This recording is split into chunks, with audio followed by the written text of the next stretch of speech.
Well, good morning, football fans. We are back this morning with the Saturday Morning Cocktail Kickoff. I'm Michael. I'm here with my co-host from Week Zero Sports and Other Stuff, Mr. Daniel Petty, and our all-time favorite Alabama football fan, Mr. Justin Riley, host of the Bama Standard YouTube show every Tuesday night. How's it going today, fellas? We're back in studio together. It's game day. All three of us. Wow. I'm excited. Well done. First of all, I don't know how to take an Alabama game that's not at night or it's not going to be on CBS. I mean, we're going to be on in humble brag hours. There. Yeah, so maybe we can end the show on time today and get the kickoff. How about that? We're going to end the show on time because I'm going to be front and center. Well, y'all are playing at 11.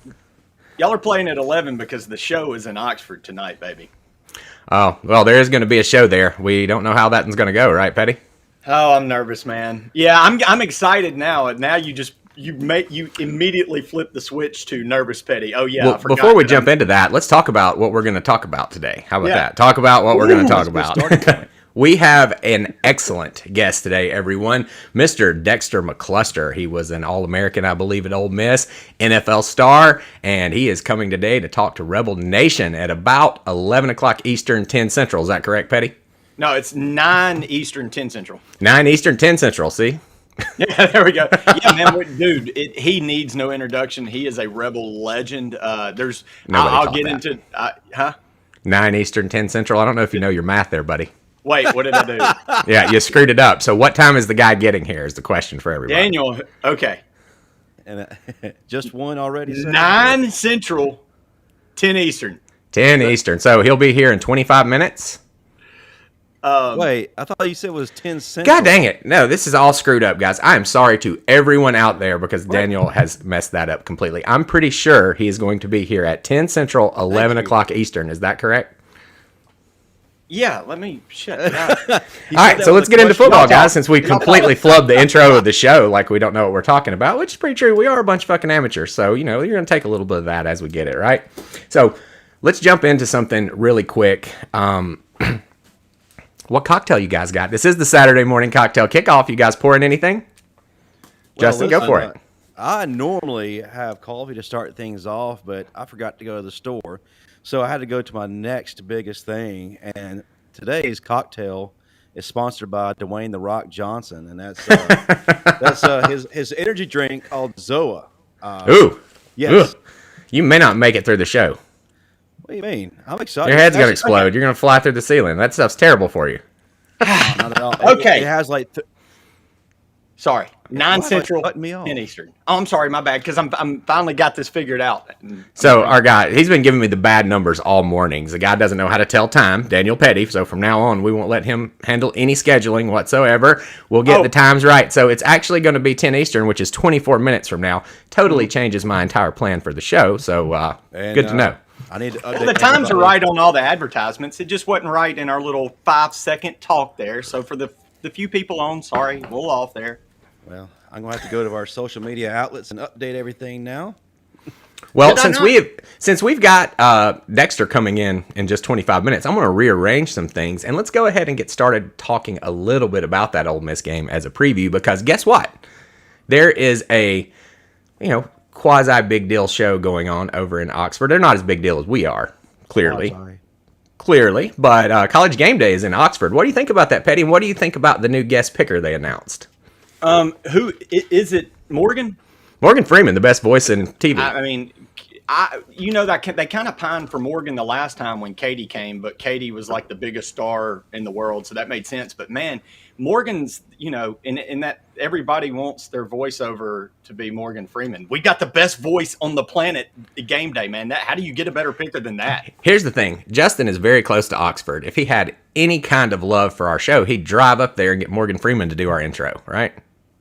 If I had any love. I don't know. Maybe if my co-host wouldn't cut me off every time I start going into a point, I might consider it. Sorry. Isn't that part of our charm, though, cutting you off? Like cutting Justin off? The happiest part of my day is cutting Justin off in the middle of a conversation when he's really flowing. I like to throw a wrench in that.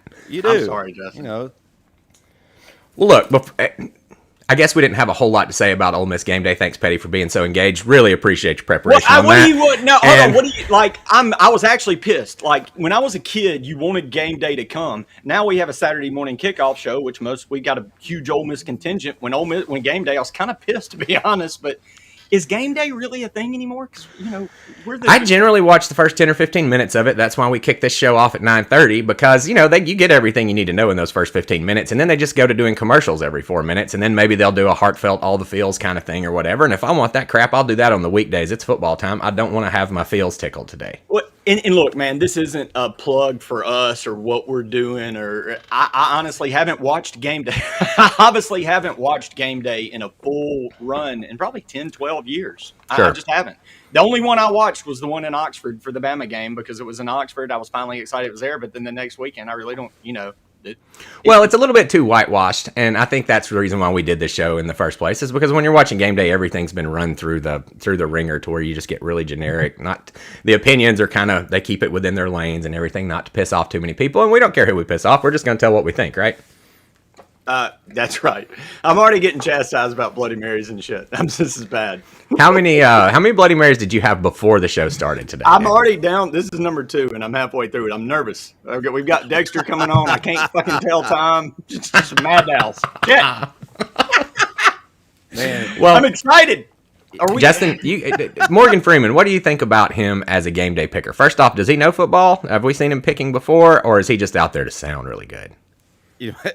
All he has to do is sound good. He can say the most ridiculous, asinine statement about football, and it can be completely wrong. But because it's Morgan Freeman's voice, who has more football clout? All right, I'll give you a better question. Who has more football clout? Is it Morgan Freeman or the boy band guy from last week at Cincinnati, Nick Lachey? Oh, good Lord! Yeah, dude, I don't know if you guys noticed that their guest picker last week was a friggin' boy band member. No, I was doing a better show, which was this one. So right. I ignored that because, first of all, game day shouldn't have been at Cincinnati versus Tulsa. No slight to one of our audience members. No, I'll give a slight. I'm glad you said that. I'll give a slight because I wanted to jump in this a little bit early in the show before we get into our guests. But did you happen to watch Cincinnati play football I use the term football very loosely. Did y'all watch that game last night? It was in my backyard. Oh, yeah, that's right. Down in South Florida. 20 minutes from my house. First off, let's talk about the last 3 opponents that Cincinnati has faced. I believe that was Navy, Tulsa, and South Florida Bulls. And as bad as Florida is, I believe they played South Florida earlier in the year and kicked the ever-living crap out of them, right? They did, yes. Yeah. All right. Everybody that's played South Florida, save 2 really crappy teams, has kicked the crap out of them, right? Mm-hmm. Right. Why did Cincy struggle? Because they're not great. They're not good. They play in a conference full of homecoming opponents. It's homecoming every week in Cincy. That should be a T-shirt. I had to be careful because we actually have a former Tulsa player in our audience today. So, well, no offense to Tulsa by any means. I mean, it's not a great season they're having right now, and we would expect the number 2 or the number 5 team in the country, depending on what poll you're looking at, to be able to handle a team like Tulsa or to be able to handle a team like South Florida. And I get it sometimes. Like every now and then you slip up and you have Tennessee come to town and you have a tough time with them. You go to Florida and you have a tough time. You go to Texas A&M, get your butt beat. I get that. But none of those teams are named Tulsa, Tulane, Navy. Yeah, you know what I mean? This isn't a good Navy team that they struggle with. This is like a bad Navy team. Better than last year, though. No, I mean, they're not good. But last year, their defense was like the slowest defense I've ever seen in my life. They won like 2 games this year. They suck. Yeah, they're pretty bad. So appreciate what you did. Here's the deal. Cincy, I looked at your team yesterday. The size, the speed, everything about it. And I know people hate to talk about the eye test or whatever, but sometimes it works, guys. And look, I don't mean anything against, my kind or whatever, but like when you got 2 white boys playing safety, you don't have a lot of high expectations. I don't think those guys could stay on the field with any of the top tier SEC teams this year. I don't think they could stay on the field with Ole Miss included as a top tier SEC team. I think Ole Miss would beat the tar out of Cincinnati. What do y'all think about that? I would absolutely agree. Yeah, they're in a bad conference, but if you're going to be in a bad conference, you want to see that the Cincy is heads and tails above everyone else, and you don't see it. Yeah, you want to see them handling business like Clemson did the last few years. That's why they're ranked 6, man, because they're putting them at 6 because they can't put them any lower because they're undefeated. Are they 5 now? They moved up a notch with the Michigan State loss. Trust me, they don't want to put them there, but because they're undefeated, they're doing it by default. No, they couldn't beat any of those teams, and the committee's telling you as much. If they thought they could beat those teams, they'd be in the top 4 out of the gate. Look, college football wants to make money too, and if they thought that it would be a money-making venture to put Cincinnati up against any of the other 3 teams, you bet your ass it would be there. They just don't want another Notre Dame-Alabama game where it's blown completely out of the stadium. Well, that's going to happen if Cincinnati's the 4 and Georgia's the 1, because Georgia, we watched that team last night. Well, I don't know. Out of all of the teams, I think Cincinnati probably have a little better chance on Georgia simply because of Georgia's lack of offense. Now, no offense to Georgia because their defense is so good it makes up for it. Their defense scores more points than a lot of offenses. So let's be clear that I'm not knocking them. But what you just said, Cincinnati couldn't keep up with, I watched Cincinnati play virtually the same Georgia team last year, and I get it, bowl game, unmotivated or whatever, but they did not blow them off the field, and an unmotivated team should blow a team off. I just, 1 second. This Georgia team's different than last year. 1 second. By a few players. I want to bring something up regarding that game. Last year, the bowl game, I think JT Daniels was the only starter in that game. People were either hurt or they opted out. You're correct. You are correct. You are correct. Our second string should be able to blow a Cincy off the field, and they didn't last year. So that was Georgia underperformed in that game to let them stay in that game. And that's the only reason they're able to talk about it right now. I'm telling you, Georgia would beat Cincinnati like Bama beat Notre Dame. It's not going to be close. In a bowl game for sure. Yeah, if in a playoff game, they won't. Cincinnati's offense just isn't lethal, and that's what I think. I think you got to have a lethal offense to stay on the field with Georgia because their defense is so good. You're going to need to put up the points. If you can put up the points, they're going to have a hard time catching up on offense. Now, you've watched them play a couple decent defenses this year, being Clemson and Florida, and they basically locked them down for most of the game. Game day. Y'all in the grove, buddy. It was 3-0 2 minutes before halftime in that Florida-Georgia game, all right? And they scored 2 defensive touchdowns right there to blow that one out of the game. Now, they could do that to everybody. They have a fantastic defense. I still don't want to take anything away from that. But will there be a situation where they have to go up against an offense that puts up 30 points, and can they keep up? You're going to see it today. I agree with Alan there. Ooh, well, let's hold that one back till after our guest is here because he's about 15 minutes out, and I think we've got more than 15 minutes to talk about this Georgia-Tennessee game when it finally comes up. Oh, he was talking about Georgia. He said Georgia wanted to play for the Natty. They didn't give a fuck about that game. Very true. Very true. Very true. Well, so we're still confirmed for 15 minutes from now from Dexter McCluster. I don't want to run down this road and it be wrong, right, Patty? You got your clock on, checking your watch? Yes. Hey, on social media, all those times are right. Where did I mess up other than what I said did. Out of the gate? I went by what you told me last night, and I posted them on my social media. I didn't tell you anything last night. I didn't know what I sent out bad text this morning. Anybody that's watching and got a bad text from me, apologies on the timing there. So before we get into that, there's not much to talk about in this Bama game this week. Let's be honest, right? There's just not much to talk about. But Justin, can you give us keys to the game and get us going into this Bama New Mexico State matchup where Bama's favored by like 50? Wow. For one thing, my biggest key is I want to see that Doug Marrone is actually doing his job on the offensive line. Okay. And I expect some work today along that offensive front because the product we have on the field right now is unacceptable. And it's amazing to me is that this Alabama team still has no identity. We're on game 10, no identity whatsoever. And other than being ranked second, other than 9-1, yeah, other than being ranked second in the country. But the biggest thing right now is the offensive line. I want to see some continuity. I want to see some sort of a decent product as we go into the harder part of our schedule coming up. Okay. It's going to be in Arkansas next week and Auburn the following week. I filed a missing persons report for Jaleel Billingsley because I hadn't seen him since the Southern Miss game. You realize that since then he's only had 1 catch. Well, according to Nick Saban, you need to file a missing person report on his hands because that's what's been missing. Mm-hmm. See, that's the key. When he gets the ball thrown to him, he's slapped it down a few times, to be perfectly honest. Y'all have got a bunch of DBs playing on offense this year. It's very weird. Yeah. Well, let me talk to you. I'm going to get you off of the cliff really quick, Justin, because I made a little post over on one of the Rivals boards the other day because I saw everybody just melting down. And my first question is, and this is a trap. I'm going to just go ahead and tell you it's a trap. What do you think was the most solid Alabama national championship that we've had outside of 2020? Most solid? Which one would you go back and say, those coaches did it perfect, it was great, everything was awesome? You know, you've got 09, 11, 12, 15, 17, and 20. Out of those, which one do you think?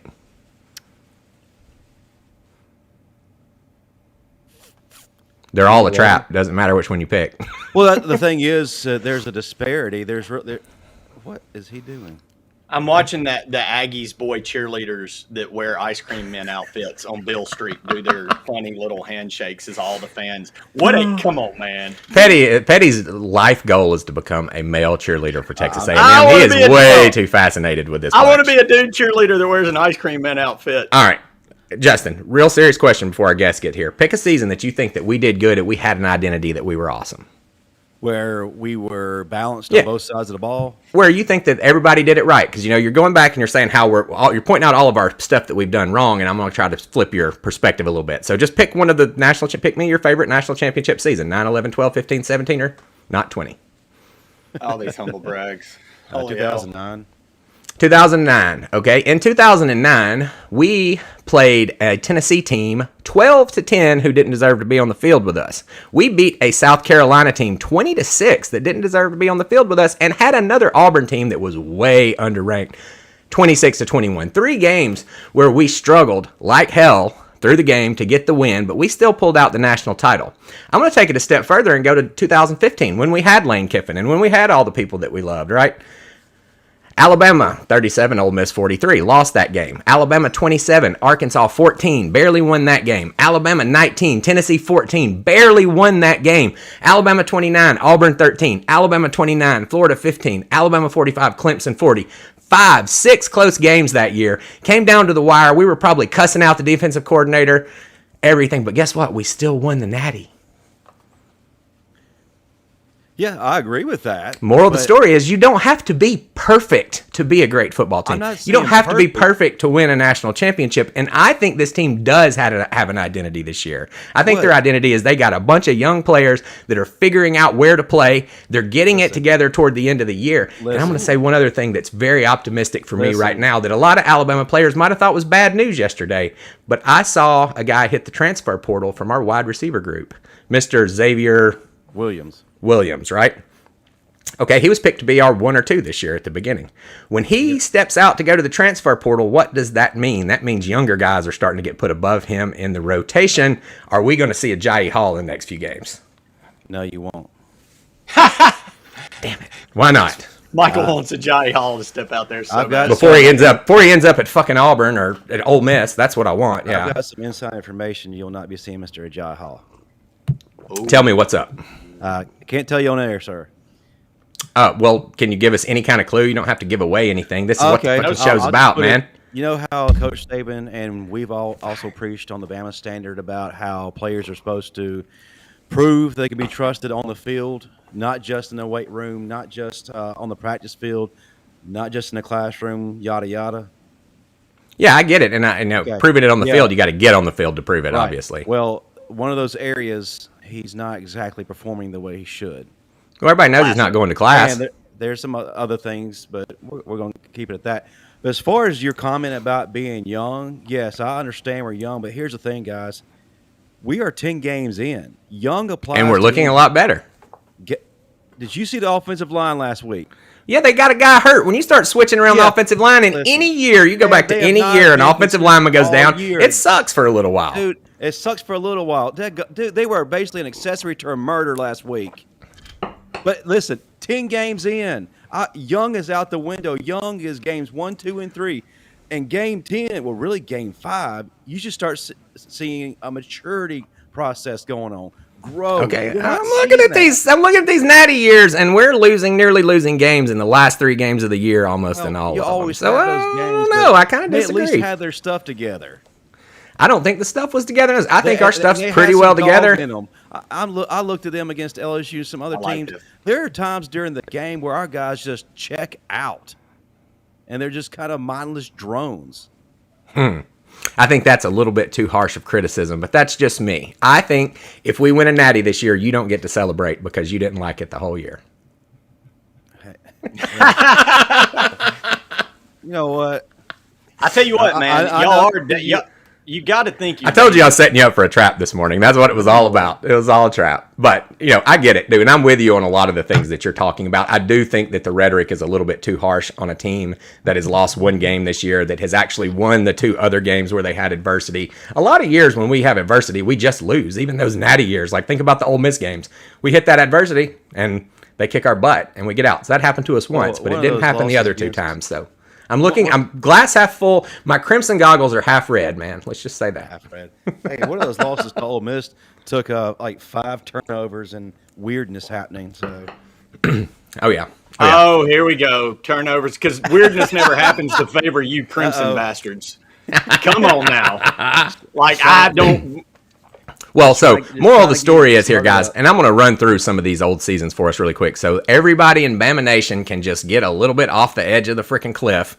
Because, look, in 92, I'm going to go with all the national titles that I've lived through. All right, in 1992, we beat Southern Miss 17-10. That team was awesome. That team had all dogs on the defense, as we talk about. They had the Copeland and Curry, Lang. I can go on forever at all the dogs on that defense, and they almost lost to La Tech and to Southern Miss. 2009, we already talked about that one. 2011, we lost to a terrible LSU team. To me, we beat them 20-something to nothing in the national title game. I don't think they were good, and we lost to them. Penn State gave us a run, 27-11. Come on. 2012. 21-17 LSU, 29-24. We lost to Texas A&M. Alabama 32, UGA 28. Close game after close game after close game in all these seasons. We got spoiled in 2020 because we only got challenged once in the regular season. That's what I say. Kronberg, you need to add in the first quarter at the end of that long ass at.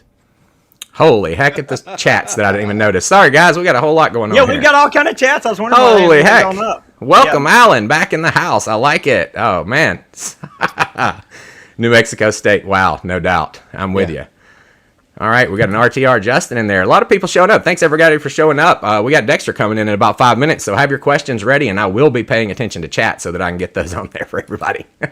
You're right, Mr. McCullum. Time zones are tricky. God, I hate I missed all this good stuff. Sorry, guys. Yeah, I was getting hammered. That's why I kept getting distracted. You said Petty's distracted. I'm getting hammered. Oh, this one's a burn. There's that Alabama degree at work for you. Well, it looks like we got 3 Alabama degrees here, and not a single one of us can tell time. So, well said. Well said. No, I can tell time. I was just giving the wrong times. I put the right time, I guess, everywhere except my co-host. That's awesome, Petty. Good work. But, Michael, what I'd like to see today. So, Alan's asking, did they announce Morgan Freeman? Is that official, Justin? You're the one that told us that this morning. Are you sure? That's what I was told. Okay, so this could be bad information. Fake news. Somebody clear that up for us, right? Yeah, I've got it on the side here. Everybody's wearing bow ties. Were we supposed to wear bow ties today? Like those home You're not going to see me do that ever. Yeah, I don't wear ties, much less bow ties. Like, if somebody dies that really like ties, I'll respect them by putting on a tie. If I'm at a party where literally everyone is wearing a tie, I don't want to be the idiot that's not. But outside of that, I'm not trying to put a noose around my neck, guys. It doesn't make sense. Yes, Alan. Show up, don't get hurt, are the keys to the win. And he's right. First team, show up, handle your business, get your ass off the field. And call it a day. Matter of fact, I think we should just run the ball 95% of the time today. Really, yeah. I do want to see them. You know what? I don't want to see Bryce Young run at all. I want him to throw it or throw it away because there's no need to risk running it down the field right now. He's proved to us he's got wheels. Let's not test how good his bones are, right? Speaking of running, and I'll bring this up real quick. Very misleading stat. Alabama had only 6 yards rushing in the ground last Saturday. Well, if you look at the game from the second quarter until the last offensive drive in the fourth quarter, Brian Robinson and Roydell Williams didn't touch the ball. Yeah, they didn't give it to him. So those rushing yards, what rushing yards we did have, were negated because of sacks. Maybe it was that nasty LSU defense. Bill O'Brien, what are you doing? You have arguably one of the best run backs in the conference. Why is he not getting any touches? Hey, if they're loading a box, here's an awesome concept. Run screens. You're paid a lot of money, millions of dollars, to be creative, and you're not being creative. Get the ball in the hands of your playmakers, and don't, for the love of God, run Slade Bolden ever again on 3rd and 1. I'll say this, man. Look, I love Slade. I love him too, but he ain't fast. I love him, but no. If you're going to do something like that, For the love of God, use Jalen Milroe. Throw something in there that nobody's seen before, and a man who actually has some get up in some his wheels. Legs. Yeah, He's. get that guy on the field. I know Saban and Belichick are close, and they love that Wes Welker type in the slot. But man, Slade's a poor man. But Wes Welker never dropped a freaking football ever. Blade Sloden, and he was fast. Yeah, Wes Welker had some nitro in his legs to a point. Are you telling me that Bama can't find a more athletic slot guy than? Well, I think he's been around the program for a lot. He's kind of a leadership role, probably, if there's anything to do with it. But I mean, he just doesn't have the athletic ability to go with what's inside. It seems like. Well, he gives me hope that if I could ever find a time machine, that I could go be a slot receiver again. Yeah, I don't know about that. I ran a 4.6, 7. That's pretty good. Now, hand timed, I ran under 4. No, it was hand time 4.69. Real time laser had to be a 4.9. Sure. So it looks like we're bumping up 9:59. You got any communications from our guy? Got a little ETA about when he should show up so we can plan what to do for the next few minutes? Live TV is kind of crazy, guys, especially when the producer is on the show. Live TV is fun. Is that Bloody Mary number 3? It is. Petty at Colt A&M signing the Grove Boys. Well, so while we're waiting on that to come in, we got distracted earlier big time when I was talking about our Saturday morning cocktail. We had Justin's cocktail come through. We know what Petty's got. Have you changed anything in your Bloody Mary this week, Petty, or is it just the same old shit? Well, I got a new bottle of vodka because I ran out of the other. This is a Costco, baby. I like it. Hey, Costco Kirkland's. Yeah. They got some good stuff, man. Hey, Kirkland brand. Not bad. It's as good as most of the name brands in many cases. I agree Bloody with Mary. I mean, if you put good vodka in a Bloody Mary, you're an idiot. If you put bad vodka in a Bloody Mary, it'll taste bad too, though. So keep that in mind. Michael, you mentioned Nick Lachey earlier. Petty, did he inspire your hair this morning? Oh yeah. I got y'all weren't here. This boy band thing going on, man. I'm digging it. Y'all weren't here the week y'all were out. I did my hair. My wife told me that if I was going to be an effing amateur, that I could at least try to look like Jesse Palmer, and I can't do it from here to here since this part is out.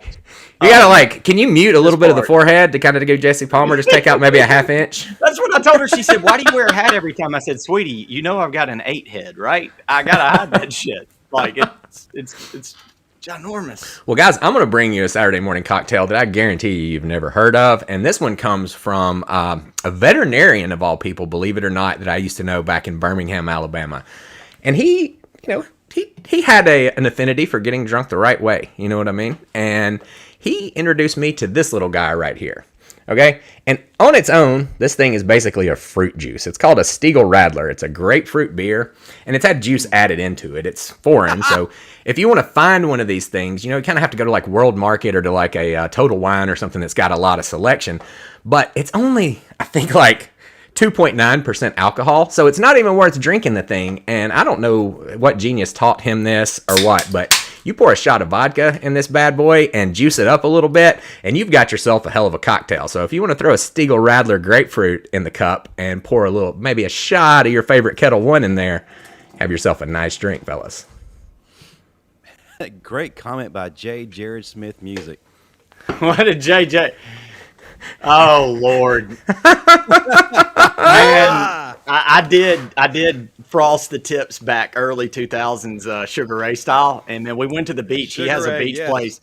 He has a beach place down in Destin. We would go. That was our summer beach place. Well, and the first year, all the girls were like, "Hey, you look like Sugar Ray," and the next year they were like, "Hey, you look like the Backstreet Boys," and I went and shaved my damn head. Very nice, very nice. Look at this. We got Mr. Bill Simmons down on the Grove, tent up at 6 a.m. First Bloody Mary at 7 a.m. He's beating you, Petty. Man, you beat me to the. Well, I don't know. Man, I don't know my times. What time did I start drinking? We need to go back to the tape. Hey, Daniel, why don't you check in on our guest and make sure you got your times right for us? I'm sending Dex. No, he told me good 9 Central. Okay, perfect. 9 Central time. Now that you're reading it, I believe you. 9 Central.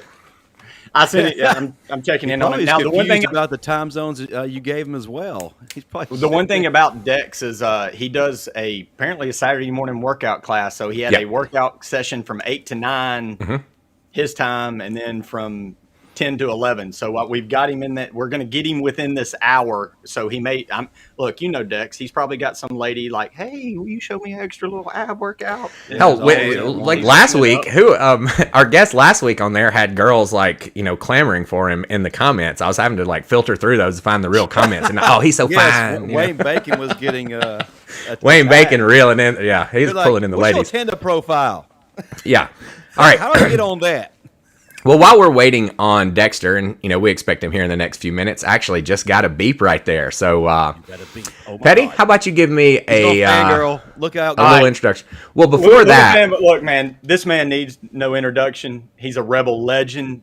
He introduced himself to our head coach in one of the most memorable Ole Miss games ever, where he lit up Tennessee's butt. I mean, I love. Oh, and speaking of, check out a little bit of this footage we've pulled together for our guys. We bring him in right here. One of my favorite games. It's a trick play. It's a touchdown. Here we go. Oops. I'm going to replay that probably in a moment. That was what was called the McCluster Fluster, guys. And this is him taking it back in the pros. Hot right there, buddy. That speed. Oh!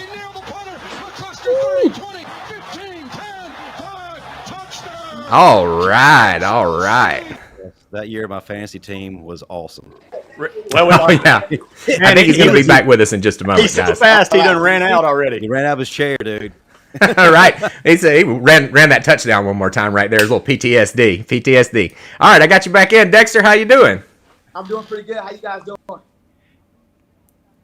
Dex, man, Good morning. You're a man that really needs no introduction to the Rebel Nation. I want, loved you while you were there. Run DMC. Thanks for being on the show, man. Thank you so much. I appreciate it. You guys hear me well? Can you guys see me well? The Wi-Fi good? Everything's great, man. Yeah, we got a little tiny delay, so if we talk over each other, just hang in there a little bit, but it looks pretty damn good. Okay,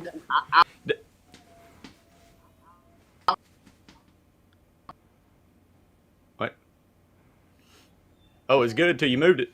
Yep. I think we were good until you started moving us around.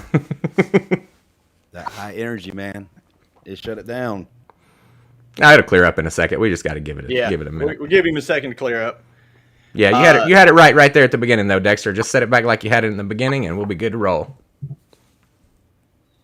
Finish pouring my cocktail while he gets on here. I'm not sure just the tip means what it used to. No. We had someone in the comments. The girls that taught me into it were kind of cute. I never frosted my. Dex is faster than his Wi-Fi. That's true. Yeah. All right. You outrun your Wi-Fi, Dexter. You're good. Let's do it. How y'all doing? Doing well. Dex, man, now I expect a little bit better internet connection because from my understanding from the guys at the Rebel Grove that went to school with you, you were doing online classes before online classes were a thing.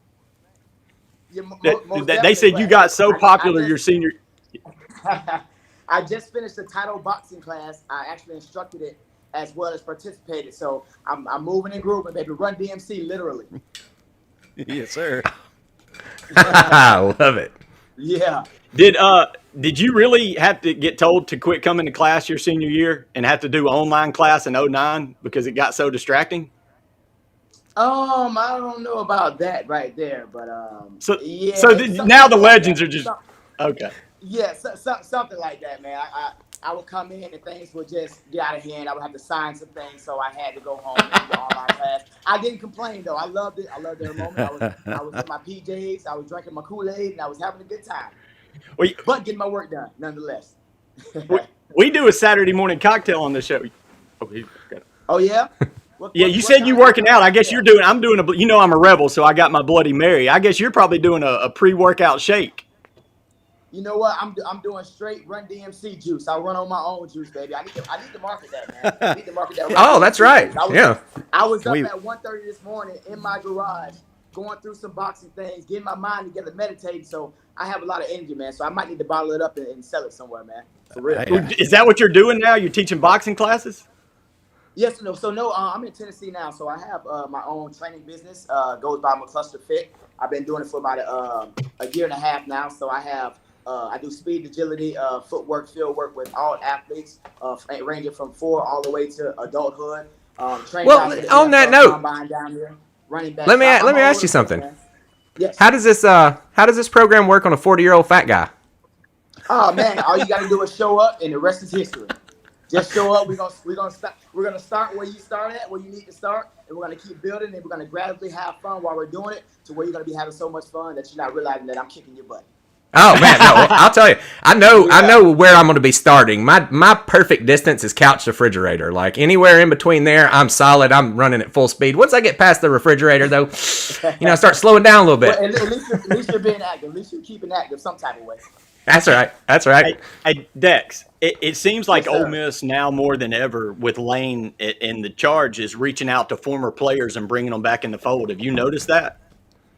Yeah, most definitely. But I mean, I think it's a good thing because those guys, need that energy. They see each other every day. They might see us on pictures, might hear stories, but to bring the guys back, to kind of see them, to meet them, it kind of energizes those players to go out there and just do what they do, but even better, man. So I think I love it for the culture, man. Just seeing the older guys come in, watching the newer guys, and just seeing how the times have changed, man. And Ole Miss is looking good, man. I was in the tunnel that had so many lights in there, man. I was ready to throw on some equipment and play myself, man. It was Please, showtime, man. It was nice. we'll take you, buddy. We'll Yeah. take you right back Hey. right now, man. Hey, Did listen, Lane? I can still fit in. I don't know. Once I start running, they might know who I am. But I mean, I'm still a buck 165. I played my whole career at 165 pounds, baby. That's All hard, amazing. man. All hard. And that's amazing too, especially after seeing the highlights we showed at the beginning of this game. That kick Yeah, return, especially. I'm mad I missed it, man. I missed my Wi-Fi. I need to find the Wi-Fi. We'll send it back to you. My favorite picture though was when you were at the Titans in that final year. You were at the Titans. You were in the backfield with Derrick Henry, and that was just like you said. Yeah. You played your whole career at 160 like a beast, man. Right. Did Lane? It's crazy. Like he's already a giant, right? So I'm pretty sure that picture is probably laughable because he's a big guy, I'm a smaller guy. But hey, can you imagine though? I know things didn't shake out how it shook out, but it shook out how it's supposed to. But can you imagine thunder and lightning like that, and this guy can run just like I can run, and I'm shifted, man? It would have been. I thought it was gonna be. I was hoping it was gonna. Yeah, I thought it was gonna be dangerous, man. Because like you said, you were so shifty and quick, man. That off pace set, you were talking about coming back to Ole Miss. Did Lane ask you why you abused him so bad that day in Oxford? No. The thing about it is, I never really got close enough to, actually talk to him. So I kind of sat back and observed. When we were in the locker room, the team was pumped up. I let them have their moment. But I know for sure once we do sit down, he might have a couple questions for me, and I'm going to let him know that, hey, I appreciate everything you guys have done for me. Y'all got me to that next level, so thank you. But I'm glad you're on the winning team now. Ole Miss, baby. That's right, Dex, man. That day, I mean, it's still when Ole Miss fans talk about legendary games, that's now one of them, man. You you broke the rushing record that day. The play where you made two Tennessee guys tackle each other right on the sideline. That was awesome, man. Trust me. And it's almost like you couldn't that play that you just mentioned when they hit each other. I had no idea the guy was behind me, but it's all about timing and with footwork like this and just the never quit attitude. I guess something's bound to happen if you just keep working, man. Well, while we're on Tennessee, let me ask you two quick questions really quick. First, we've got a listener or viewer here that's asking where in Tennessee. I know this person's in Nashville. Where are you located in case they're wanting to try to get some of your services? I'm located in Brentwood, Tennessee, probably about 15, 20 minutes outside of Nashville. Right there, so I'm local. Close. And listen, I also travel, man. Dexter's mobile lab. I'm on the way. I didn't copy like that. I love it. Trouble, so don't put that anywhere. But that's just my mindset. So anywhere there's work to be done, I'm on the way. Well, awesome. Well, my second question that gets on the Tennessee was, when you think about that picture with you standing beside Derrick, what strikes me is neither one of you are the typical sized running back. I bet through most of your life, people are like, oh, you're too small. And people are tearing Derrick, man, y'all are too big. That's got to be the most inspirational picture for people who are not the classic size for a running back. And you know what? Just with you saying that and think about that, that's pretty awesome, man. I never thought about it that way. But if you really look at it, like you said, I was never the prototypical running back. I was too small. I couldn't do it. But I was a running back. D. Hen, he's a big guy, bigger than some of the offensive linemen out there, running like Usain Bolt out there, man. I think it was 22 miles an hour, 21, something like that, man. That's a big guy moving. So it just goes to show if you're a football player and if you're born or destined to do something, you can do it. Ignore the outside noise and go for it. Man, I believe that. And I think that you just inspired a Twitter meme that we're going to put out this week that has something inspirational to that effect. So keep your eye out for it, Dexter. That's a great idea. I love that. Make sure you send that to me, tag me, man, so I can repost it. I love we will do, buddy. As long as you follow, you had to approve our follow request. Yeah, you got that private Twitter out there. See, my bad. I'll go in there and do that right after this, man. I'm a representative. That's right. Gives us a little bit of legitimacy. We appreciate that. Got celebs on there, Yeah. Hey, as an Alabama fan, I definitely appreciated what you did against Tennessee, and I hope those guys had ankle insurance because you sure did break a lot of those that day. But man, right. I mean, I'm just out there moving and grooving. I love the game so much, and the way I approach the game, I just go for it, man. I mean, I'm not worried about what the defense is doing. Of course, I have to know what I need to do on the passing plays, blocking plays, whatever it may be. But I'm just out there playing because I trust in myself. I trust the guys around me, and I want them to know that, man. Anytime that I'm out there, y'all can count on me. Well, as a fast guy, that you just struck up a question for me. I've never been a fast guy. I was more of a technique guy. Paying attention to my, what I could do in this body. But how long did it take you from when you went to high school? And the word playing fast or things slowing down is one that a lot of the pundits use a lot of times. And I think what they mean by that is once you know what you're doing, you're not thinking about what you're supposed to do. You're just reacting and playing football. And that's when you get your best. About how long did that take you from high school to college to make that transition? To be honest, so coming into Ole Miss, Coach Ogeron and Hugh Freed, they were talking to me and saying, "Hey, we have our running back. We got Ben Jarvis, Green Ellis. If you come in, compete at a slot receiver to be a slot receiver, right?" So I'm like, you know what? I know what I'm capable of. I want to go compete. I don't want to go and sit. I want to play. So I think that it never really fazed me. Okay. I've always prided myself for going out there, and I don't care what it is, who it is. I'm going to show up and I'm going to show out, and that was my mindset. But I think to answer your question a little better, I would say that my junior year, the South Carolina game, we were getting beat. Coach put me in for the last 5 minutes of the game. Should have given you the ball in the first quarter.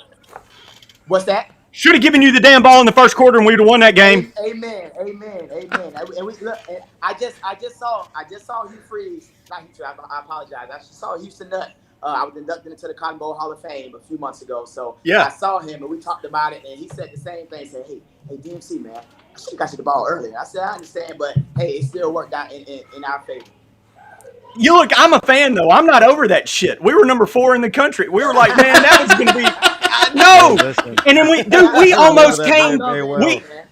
We almost came back giving you the ball in the last 5 minutes of the game. I'm like, holy crap, if we do this the whole game, it's not even close. And so you remember that day. You remember that day. Oh, how do I forget it? Our lineman made the dumb comment after it, like, hey, man, the pressure's off now. I'm like, no, it's not. We want that pressure. Right, no, it's not. Right. And the guy, in advance, I apologize if you hear the music in the background. I'm so sorry. No problem. I make sure you're good. For you guys. And again, I apologize if it's too much. No, that's great. And look, I don't care if there's a bulldozer running in the back. If we get you on the show, we're very happy about it. Yeah, we're just happy to have you, brother. Yeah. So what was that? But yeah, I think that game right there, because I wanted that was my opportunity, because I showed what I can do early, but had some injuries. Sophomore year, just couldn't find that full niche. But that game right there, I knew it was my opportunity, and I was gonna run that thing like it was my last time running the ball. And I kid you not, he came to me that next week. We had Arkansas. And he said, it might have been a week after that. I can't remember. But he said, Dex, I'm going to get you the ball. And I'm like, okay, whatever. You've been saying that. And then once he gave me the ball, he never stopped. So I'm all good with that. Well, we got a question from one of our viewers that popped up real quick right here. What was your favorite Egg Bowl? My favorite Egg Bowl, the ones we won. I love it. I think it might have been 2008, maybe. I can't remember. We played them down at Ole Miss. I scored one on the Wild Rebel. I think I faked it. Brandon Bolden was at the Wild Rebel. That's right. Shout out to Brandon Bolden doing his thing in the NFL. Still playing in the NFL. Okay. Yep. Yes. So he gave me a handoff to the right side, and I took it down the right sideline, dove it in, and celebrated. So that was probably my best one, man. Just seeing the guys, the John Jerry, the Parade Jerry's picking the trophy up, holding it, man. It was nothing like it. But my last year, they kind of kicked our butt, and I still hate that. We broke the sack record, but didn't let them score that day, man. That was a beatdown that day. Yeah, hands down. Oh man, Brandon Bolden, you brought him up. Any Yes. good Houston Nut? Give me a good Houston Nut story, Dexter, for all the Ole Miss fans out there that want to hear a funny. Because, dude, you played for the two craziest coaches at Ole Miss. You went from Orgeron to Yeah. Nut. No kidding. Yeah, so going from Ogeron to that, so Coach O, he's a high energy guy like myself, right? So it'll be 5 o'clock in the morning, 6 o'clock in the morning. He'll be, hey, how's Mama and Papa doing? You good? I'm like, man, how does this dude? It's 5 o'clock in the morning. He got so much energy, but he knows how to get his players to believe. Same with Houston, but when Houston got there, his brother Danny Nutt, he was the one that really motivated him to put me at running back because I was doing some off-season training inside the IPF, the inside practice facility, and I was doing some running. And Coach Danny Nutt, his brother, came to me and was like, "Hey, Cluss," that's what he called me, Cluss. I said, "What's up, Coach?"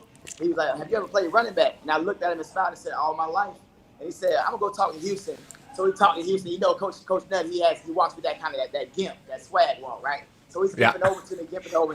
He said, "Hey, Dex, man, my brother said, and my brother, when he said to the players special, I gotta believe him, man. So I'm gonna give you a shot at this running back thing, and just don't let me down." And I don't think I did. So I don't think I did. So No, Danny Nutt for seeing what everybody should have been seeing in the first place. What they should have seen it after the McCluster fluster against Memphis, man. When Hugh Freeze called that. Yeah, I know, right? I don't know. I think like we said earlier, I'm not the prototypical running back. So like when they see a guy like me doing that, they're like, no, he's not supposed to be doing that. That's not supposed to. And here's the McCluster fluster everybody wants to see. There it is. Yes. Oh yeah. And my swag level was on 0. Yeah.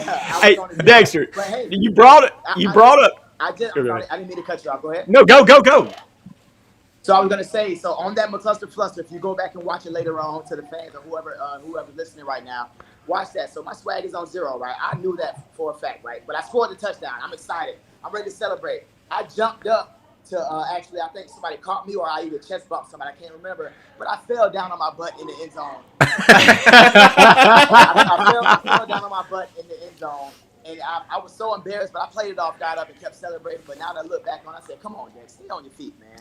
Be cool about it. Let's go.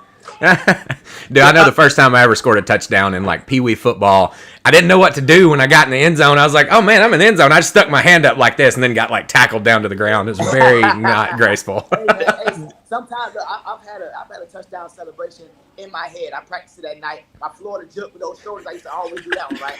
So I would score the touchdown. And when I scored a touchdown, I forgot everything I was supposed to do. So I was kind of You're so damn excited. Yeah. You're so excited about the situation. You jump in, you do it. But then when you get there, it's like, oh, I'm here. What do I do now? And it's like, man, I practiced this all night for nothing, man. But nonetheless, we got the 6. Look, you brought up Brandon Bolden, and Nutt had a bunch of funny quirks, like you kind of said. He was different. Were you ever close to being on the land of the Untrustables? The land of the Untrustables. I'm not sure where you. Remember, he had that bulletin. He had a bulletin board. The Circle of Trust or something like that, right? No, the Circle of Trust. That's what it is. I said it wrong. I've had too many Bloody Marys. Oh, were you yeah, ever right? Yeah. I wish I could have me a Bloody Mary right now. It's the weekend. It's Saturday, but nonetheless. Well, but, what is your? I think I was. Well, I can say this story. Can I say this story? I don't think I told anybody this story but my parents and my close friends. Is it cool to go ahead and share? Yes.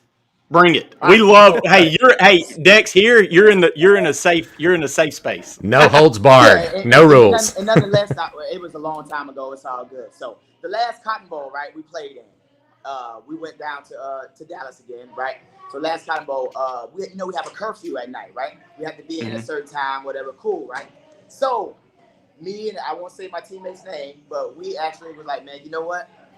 We're gonna stay out. And don't get me wrong, I've always been a great guy. I'm not the type of guy to do this. I'm like, man, it's the Cotton Bowl. I'm young. This is my last college game. I'm going to enjoy myself, right? So we stayed out past curfew, right? So now it comes time to sneak back in for curfew, and they got the guy sitting in the chair in a little yellow suit trying to see who's in, who's late, whatever, right? So we're like, okay, we can't get through the front door. But we saw the back door open, and I hope he hears this, and he'll laugh about it later. We'll talk about it later. But back door of the kitchen's open. We sneak through the kitchen. Now we're in the lobby. The guy's back is turned from us. They're supposed to be watching the door, watching the elevators. So me and my guy, we're crawling on the ground, trying not to get noticed. It was like a movie, right? We get to the elevator. Bing! He turns around. He sees us. At that moment, we're caught, right? So the next morning, Coach Nutt, he called me and this guy, because we were both captains on the team, called me and him to the room. And he said, hey guys, come on. You can't have this, guys. Come on. You are my leaders. You're my leaders, you know. But me and my teammate, we're like, man, listen, this is our senior year, and we're one of the key elements of this team. He ain't mentioned Humbly this. speaking. Yeah, humbly speaking, he's not gonna sit us, but he was like, I'm not gonna sit you guys, but I should. But I'm not gonna sit you guys. But hey, come on, man, you're our leader. So that was my almost untrustable moment when I just said, you know what, this is my last go around. I'm gonna do something out of the norm, and I'm gonna stay out and have fun. And we won though. I had a good game. You had a great game. I mean, it worked out. And you somehow stayed in the circle of trust. Yes. It was.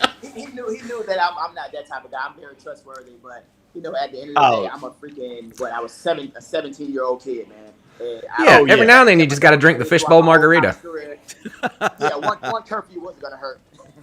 What's your Saturday morning cocktail when you break away from the workout, Dex? Cocktail today. You know what? I'm gonna go a little bit on the dark side. So I'm gonna have it might sound funny. So a Hennessy with I was lemonade. about to say that. Hennessy with lemonade. Lemonade.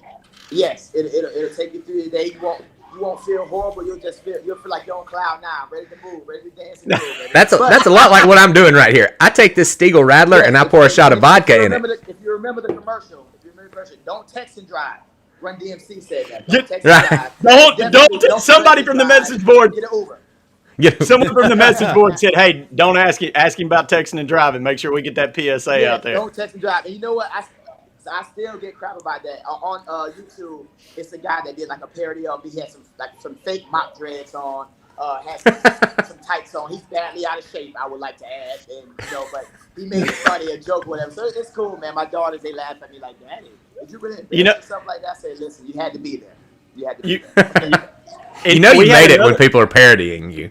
We had another Rebel fan that said that you probably know this guy if I say this. He said, ask Dex why he still dresses like Jodeci, and B, will he sing you a slow jam? Not Jodeci, man. Not Jodeci. Hey, well, listen, I can answer the first question, but I can't sing right now like I usually do because I'm always concert ready. If DMC can do it, he's gonna do it. But I've been yelling, I've been teaching the class that would not work. But I don't think I still dress like Jodeci, man. But I take my shirt off every now and then.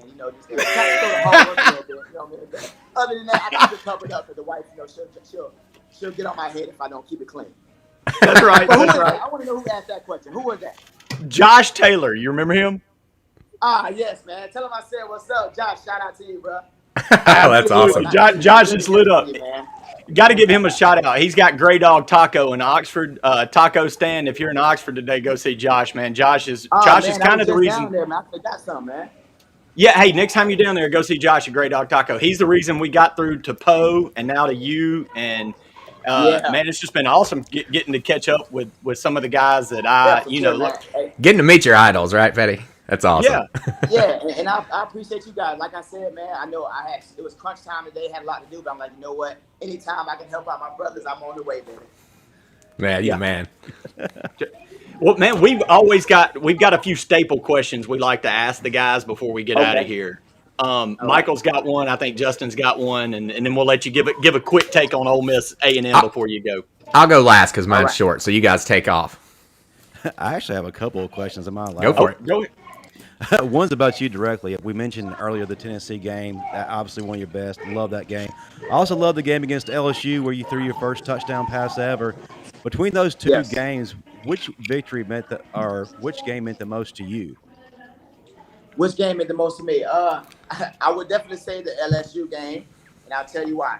So everybody knew about the Wild Rebel when I got in. I was at the quarterback. 9 times out of 10, I wasn't passing the ball. I was running. But when I passed it, I think I went 0 for 5 with 2 interceptions. But on the interceptions, I made sure I was the one that made the tackle because I was so. Hey, look, I'm a former quarterback. I call that 2 out of 5. You had 2 completions. 2. Okay, well, I didn't even remember the last one. That's how. No, I'm calling the interceptions completions. Right, but going to former quarterback again. So we had to play all week. I don't know why Coach trusted me, but again, talking about the trust circle, he trusted me, right? So I was having a good game running the ball, and we knew that if we can get the defense to just suck up as soon as I get the ball, Shea Hodge would be wide open and I can punt him the ball, right?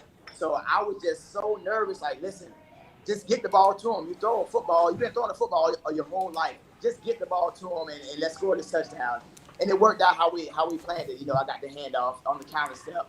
They sucked up the defense. I threw it to Shea, almost a perfect pass. He caught it. And next thing you know, I was calling my parents back home. I was calling my friends, like, did y'all see that? I might be on ESPN. I threw a touchdown, baby. So the one that I threw, it counted. So that LSU game was the best, I would have to say. Awesome. Nice. So Ole Miss has seen a coaching carousel with brief runs of success. What's different under Lane Kiffin that probably was missing from the past, and what direction do you see the program going under him? I would say he's a little more hip, a little more relatable to those guys, especially how times change now, because you have coaches that are great coaches, and I played under a lot of great coaches. We talked about him for a little bit today, but he's the cool, the hip guy, the guy that guys want to run through a wall for, because they know that he cares about them. And again, nothing to take away from the coach, but I think the Lane train, man, he has a way to get his guys to believe, because they can relate. He's more relatable, I believe, and he keeps staying a little open, and he's fearless, man. I don't know how many more fourth downs we're gonna go for this year, but I'm loving it. Yeah, I am too, man. I love it. And when you have a coach like that, that's willing to, I trust y'all. We're gonna go out on the edge. Let's do it. You gotta love it. So I think that's what he's willing to take risks that a lot of coaches may not want to take. So I think that wraps him up in a lump sum. Awesome. Well, I got one more question. It's not for me. It's for my nephew. I tried so hard to get him to be an Alabama fan, but he's a huge Ole Miss fan, huge fan of yours, and he wanted me to ask you this. My nephew Braden wants to know, what was your favorite moment playing for the Rebels? My favorite moment playing for the Rebels. Man, I would have to say, man, I'll do two of them. I'll do one football-wise of a play, and I'll do the other one. So the first one I'll do is, but the first time I heard the "Are you ready?" chant, right? I've heard a lot about it, but just to hear the crowd say it, I mean, it's like no other. It kind of brings me back to my first NFL game, walking out the tunnel and hearing the crowd of Arrowhead going crazy.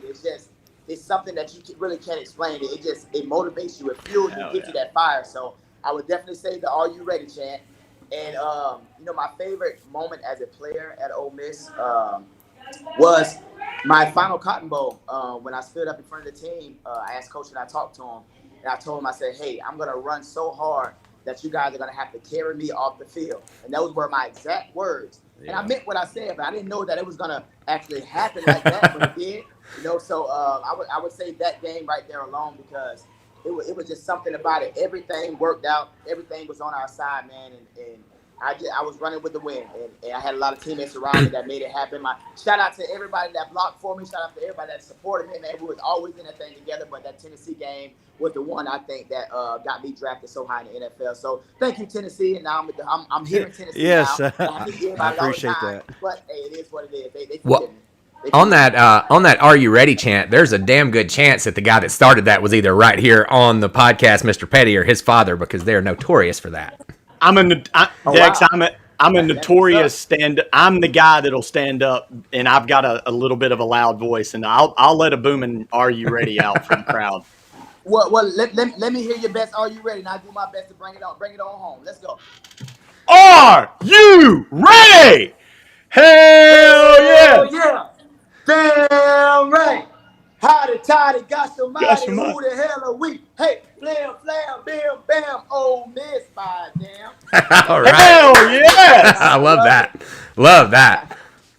Hell yeah! Just got a damn hottie toddy out of Dexter McCluster. Run DMC. It's showtime, baby. It's showtime, baby. We about to get him. I'm surprised Petty didn't just pass out right there. I almost did it with you, but I didn't want to mess up the beautiful vocal cords of one of the best running backs to ever step foot. It doesn't matter if you're on the same accord on that chant. If you're all rocking and rolling, man, it'll come together at the end. It's okay. Dex, man, man, it's hard. I don't want to. We usually ask what that the oh shit player Michael usually asks, but man, that's kind of a showstopper right there. Hell. Yeah, that's me. No, that was the killer right there. I'm going to give it to you. But I do ask this question to most of our guests, and it's because none of us three on here ever got to go to college level or to the NFL level. But we all had a moment in our high school, our high school career where you ran up against somebody and you're like, all right, I found my ceiling. You know what I mean? This dude's too much for me right here. Did you ever run up against a player at any level that made you say, damn? Let's see. Yes. Hands down. So, my first playoff game against Ed Reed. Ed Reed, those guys with the Ravens. Linebacker Ray Lewis, man. So I'm a 20. Lord. I just turned 21 years old, right? So in the NFL, right? And so we're out there. It's freezing cold. I'm a Florida boy. Even though I was in Mississippi for 4 years, it was freezing that day, right? And so I'm out there shivering, and Matt Castle shot at him, but he set me up on that play. But I was out in the flats, and he threw it to me, and Ed Reed made a beeline to me, and he hit me so hard that my body kind of created almost an S. You can probably see it online, right? Especially when it's slow motioning. So I ran to the sideline, and I know the camera was going to be in my face on me, so I didn't want to move my lips, but I had to communicate with the coach that I was pretty jacked up, right? So I said, hey, coach, without moving my mouth. And he said, what's up? I said, I can't feel my chest. And he said, you still want to play? And I said, yeah, just get me to halftime. Long story short, they shot me up with some Novocaine. It numbed me up. I finished the season. I finished the game. But then shortly after that, I got another handoff. And I don't know what made me do it. Ray Lewis was right there. And I said, you know what? I'm going to try to drop the bucket on him. And when I tried to drop the bucket on him, listen, the ball went one way, and I went the other. So he threw me out on the sideline. So that was the game. Oh, my God. There's some grown men out there in this world. So I got a famous picture at home. I'll send it to you guys later. Famous picture Please. of me holding the ball. I'm getting folded up by Ray Lewis, Ed Reed, and the other defensive end. What was his name? Was it Tucker? I'm not sure if it was Tucker or not. But they're folding me up like a lawn chair. But I tell my daughter's like, Dad, why did you keep this? Like, you're getting folded up. And I said, listen, I played with some greats. So I'm going to keep this picture, and I'm going to take this with me. And I'm going to absolutely. I got folded up by I'd brag about it, too. All right, well, I'll tell you something. I saw those dudes on TV, and I said, damn, so you nailed some pretty good ones right there. We've had the likes in that question. We've had, like, T.J. Watt come up. We just got Ed Reed. You know, we get some really good answers on that one, so that's why we always like to ask you guys that. Man, so and then after the game, Ed Reed had the nerve to come over to me and say, hey, young fella. And I said, what's up, man? So I'm nervous, right? I'm like, listen, I've watched you guys. Like, I feel like a little boy, which at the time, I guess I was, right? And he was like, man, they should have gave you the ball more. We studied for you all week. They didn't give you the ball more. And I said, yeah, because you lit me up, and Ray Lewis made me fumble. So I'm pretty sure they kind of X-nayed out of that program. Yeah. Hey, next time, focus on somebody else, please. Yeah, y'all changed the game plan.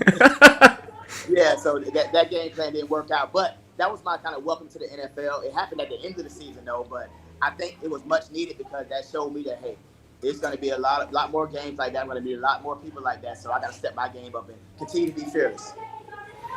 We've got another little question that popped up on the bottom right here. I better know who this came from. That's the guy sitting in the middle down there at the bottom. What was your relationship like with Jostin Fowler when you two were together on the Titans?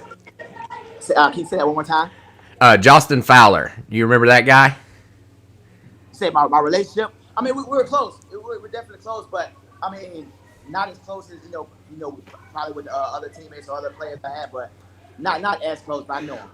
We got to send you a clip we from had our Justin interview. on the show. We had him on one of our first shows that we did here, and there is a clip that really hasn't slipped out to the internet yet that's very, very good. We're going to send it to you after the show because it's awesome. You'll like it. Please do. Please do. And I have to ask real fast. I'm not trying to cut you short. What time do you got? What time do you have?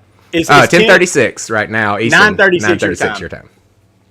Oh, perfect. Okay, let's go. Let's rock it. You go. What time's your next workout session? Is it at 10? 10 o'clock. I'm all good. All right, good deal. Excellent. Excellent. Well, it seems like they got a few more questions for you, so I'll let them roll. Okay. No, yeah, Jostin came on. I know it's probably hard for you to keep up with all the craziness that goes on in the SEC, but some player for Alabama. Hold on. Time out. I take that back. Are you talking about fullback, Alabama, yeah. right? Yeah. Oh, I'm tripping. My bad, man. That's my guy, man. That's awesome. Yeah, that's what I thought. The punching bag's already getting to me, man. Yeah. I understand. We've been taking too many to the head, man. No. I still got everything working correctly now. Well, you were asking. You asked if this was a safe space. Trust me, Joustin broke all the mold for safe space on this show in the very first week because we were talking. I think so. Does he still have the 2 gold teeth? I think he took them out. Yeah, I don't think he had the gold teeth. He's a family man now, so he took him out. Yeah, he's family. Last time I talked to him, we talked pretty often, but yeah. He was actually at his kid's maybe Pee Wee football game when we interviewed him. He was out on the field. Yeah, he may have referenced. Where is he? Is he back? Is he in Alabama now? He's in Mobile. Oh, Mobile. Okay.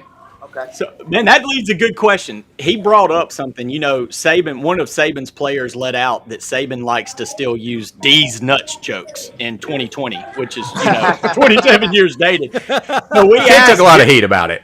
We asked Joustin what was the craziest thing Saban or a player ever said to him, and Joustin took it a step further and said something about, well, Coach said one day we were playing so bad my pecker don't work no more, and I ain't getting no love at home, and man, we lost it. So you played, and look, and it's crazy because like just looking at him, Saban, you wouldn't think that he had a joking side, but he looks so serious all the time, right? He does. Looks so dedicated what he does. But I mean, I guess you'll be surprised, man. So hey, next time I see Saban, or if I ever see him, I'm gonna say, "Hey, coach, you seen these?" Please record that. We need to see that. Oh man, love that. Hey, well, you played for Nutt and Ordron? You had to hear something crazy like that on the field. What's the craziest thing you ever heard on the field?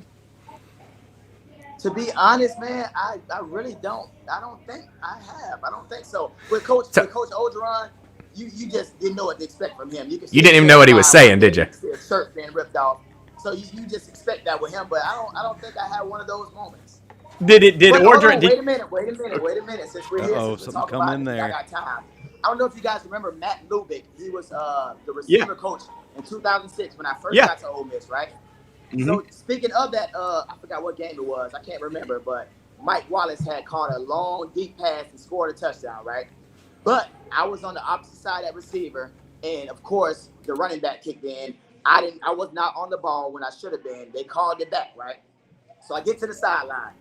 The phone's already ringing, so I know it's Coach Lubick from the box. And he chewed me out. Hey, you're not going to get back in the game. So I felt so little that game. I was like, oh, my God, I messed it up, man. So, like, that's probably the craziest moment I've had as far as, like, just ever being down on myself in the moment because, I mean, I made a mistake, but he made me pay for it. But then he called me in the office the next day. It's no hard feelings, but as a young kid, 17 years old, it's like, oh, man, I called my dad that game. I'm on the bus and like, man, I really messed up. Like, I feel horrible. And, a father, he's gonna make sure you're okay. Hey, you're good. It happens to the best of them. You're going to look back at this moment and nobody's ever going to remember it. But that moment I remember for a long time. But, I mean, it is what it is. It was a mistake and it happened. So that was one of the always remember the mistakes I've ever been down on myself on. Yeah, absolutely. Did you understand everything Orgeron was saying to you, or did you just kind of go with it? No. What you do with Coach Orgeron, what you do with him, you don't look in the eyes, you look at the mouth. Right?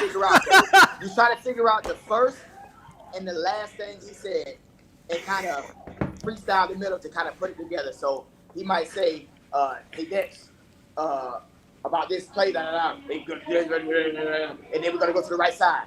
Okay, all right, cool. So yeah, all right, I know the play's going to the right side. All right, cool. But I mean, once you stay around him long enough, you'll kind of start to understand it and a little better. But when he gets mad, you don't hear a word. All you see is spit flying and his face turning red.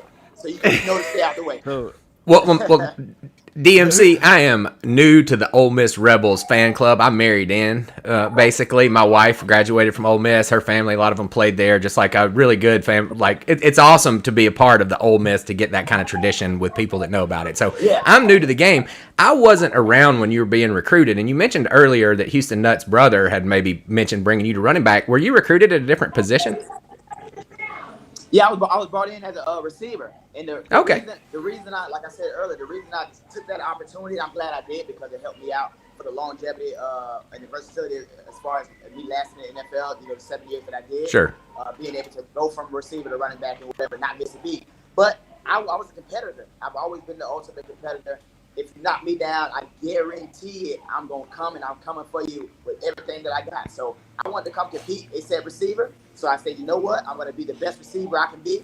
I was making plays in camp, and I earned that spot, right? But then I think around the 5th or 6th game of the season, I got season-ending injury, hit on the opening kick return at Ole Miss against Vanderbilt. I was actually knocked out. I don't know if you remember, I was knocked out completely. I do. No, broke your collarbone, man. Hit you on that sideline, dude. That was one of the hardest damn licks. Yeah. So the collarbone didn't actually break. What they said it stretched out my nerves so much. So I didn't realize that I had no function in my left arm until I actually left the hospital. So I stayed there overnight because I blacked out and then, woke back up. So they wanted to kind of monitor, make sure everything was cool. So I'm actually at Kennard Hall doing my studying, right? And I went to reach for the mouse with my left hand, and it was dead, like completely. I couldn't move it, right? So I'm panicking. I called our strength staff, but I called our trainers and was like, "Hey, my arm's not moving. I don't know what's going on." So I can literally pick my arm up and drop it and not hold it at all. So I went through some depression. A lot of people don't know that, but my wife and maybe some close friends. But I was in college, like again, a young kid, not knowing if my career's over. I can't move my arm. Is it going to be like this for the rest of my life? So I started going to treatment, and it wasn't nothing where I couldn't pick up a piece of paper. That's how out of control I couldn't move my arm at all, right? So I actually stopped going to treatment because I was so down on myself. I would cry at the house, man. Like my wife now, but she was my girlfriend at the time. She would always be in my corner. Hey, you gotta fight through this. You gotta fight through this. Because I almost gave up, man. Like I was like, man, I'm done. But then I started going back to treatment, and things started working. I started getting feeling. I started moving it. Week by week, and it finally came back. So I just look back, and this can be a testimony to guys out there that when you think things are over for yourself, man, you can't give up, man. You gotta keep fighting, because you'll never know where you could be or where you would be if you would have stopped a long time ago. But if you keep fighting for it and you get there, when you look back, you say, hey, you know what, this thing was worth it. Look where I am now, and I would never have gotten here if I would have gave up back then, man. So and look where Vandy is now. No, look at Dex, man. I said, and look where Vandy is now. Yeah. Now look, Dex. You came out on top. Glad, man, Dex. I know a lot of Ole Miss fans remember that and remember that side of this. Don't know that depth of the story, but they remember you getting hurt. And look, buddy, like you said, you've always been questioned because of your size and can he take the hits in the SEC? And that play kind of added to that. So, man, I can't imagine. You just told a side of it that us fans don't realize. You got people out there questioning, can this kid take the hits of the SEC? And oh, my bad. Yeah, it is getting a little wonky. Can you hear us? Can you hear us? Give it a second. Just give it a second. It'll probably come back out. May have lost his audio. Dang, Cricket Wireless. Oh, yeah. All right, he might be able to hear us now, but I don't know if we can hear him yet. Yeah, basically what I was saying, man, I'm glad. All right, there he comes in. Can you hear us? Hey, can you hear us, Dex? Okay. I hear you, but then it's still go back to being distorted. Okay. What I was just saying, man, thank you for sharing that side of the story, because I don't think a lot of Ole Miss fans remember you taking that injury in the 160-pound back. A lot of people always question your durability, and nobody knows what you were going through mentally at that time. And for you to come back the way you did amidst all those questions that just kind of added to the questions you always fought anyway, man, I appreciate you sharing that side. Oh, man, we lost him. Oh, we lost Dexter for a minute. Hopefully we'll get him back here. It looked like a little bit of an internet issue. Oh, bad timing, too, because we were about to close him out and get him out at 10:50. So yeah, we were about to get him right out of time and get a pick before his next class. Yeah, but wow, what a great interview, man. Oh, man, these guys, awesome, man. I don't know what to expect every time we get Poe and Britt and Rudy Griffin and Fowler and all these guys on. But, man, they bring an element every time that kind of just makes me go, crap. Well, we have to give that high energy award to DMC over there, because that dude right there has got it, man. I want to hang out with the dude, to be perfectly honest, and I need him for a trainer because I'm pretty sure he can motivate me to get some of this belly off, right? Yeah, he out energied my energy drink. So Dwayne Johnson, I need this dude's on freaking liquid cocaine, and he outdid him. I need you to pick it up because Run DMC far outperformed this. Justin Pole Assassin Riley with methamphetamine in a can. He's going to come at you like a spider monkey. Look, those stories were great, but like I said, that last story, for Ole Miss fans, I remember when he took that hit against Vanderbilt. That the questions even arise like, "Hey, can a guy that size make it in the SEC?" And not only did he come back, man, he came back and didn't beat those questions. He beat the questions of NFL scouts and drafted. I mean, he got drafted in the second round by Kansas City and became an all-pro NFL running back, weighing at 5'9", 160 pounds. So he is the story for anybody out there that says I can't do it, or the Rudy story. Man, this dude. Pretty amazing. It's pretty amazing that the guy was on the same backfield as Derrick Henry, with them being at the two extremes of what it takes to run that position. I really didn't really think about that until we were right in the middle of the interview, and that kind of came up.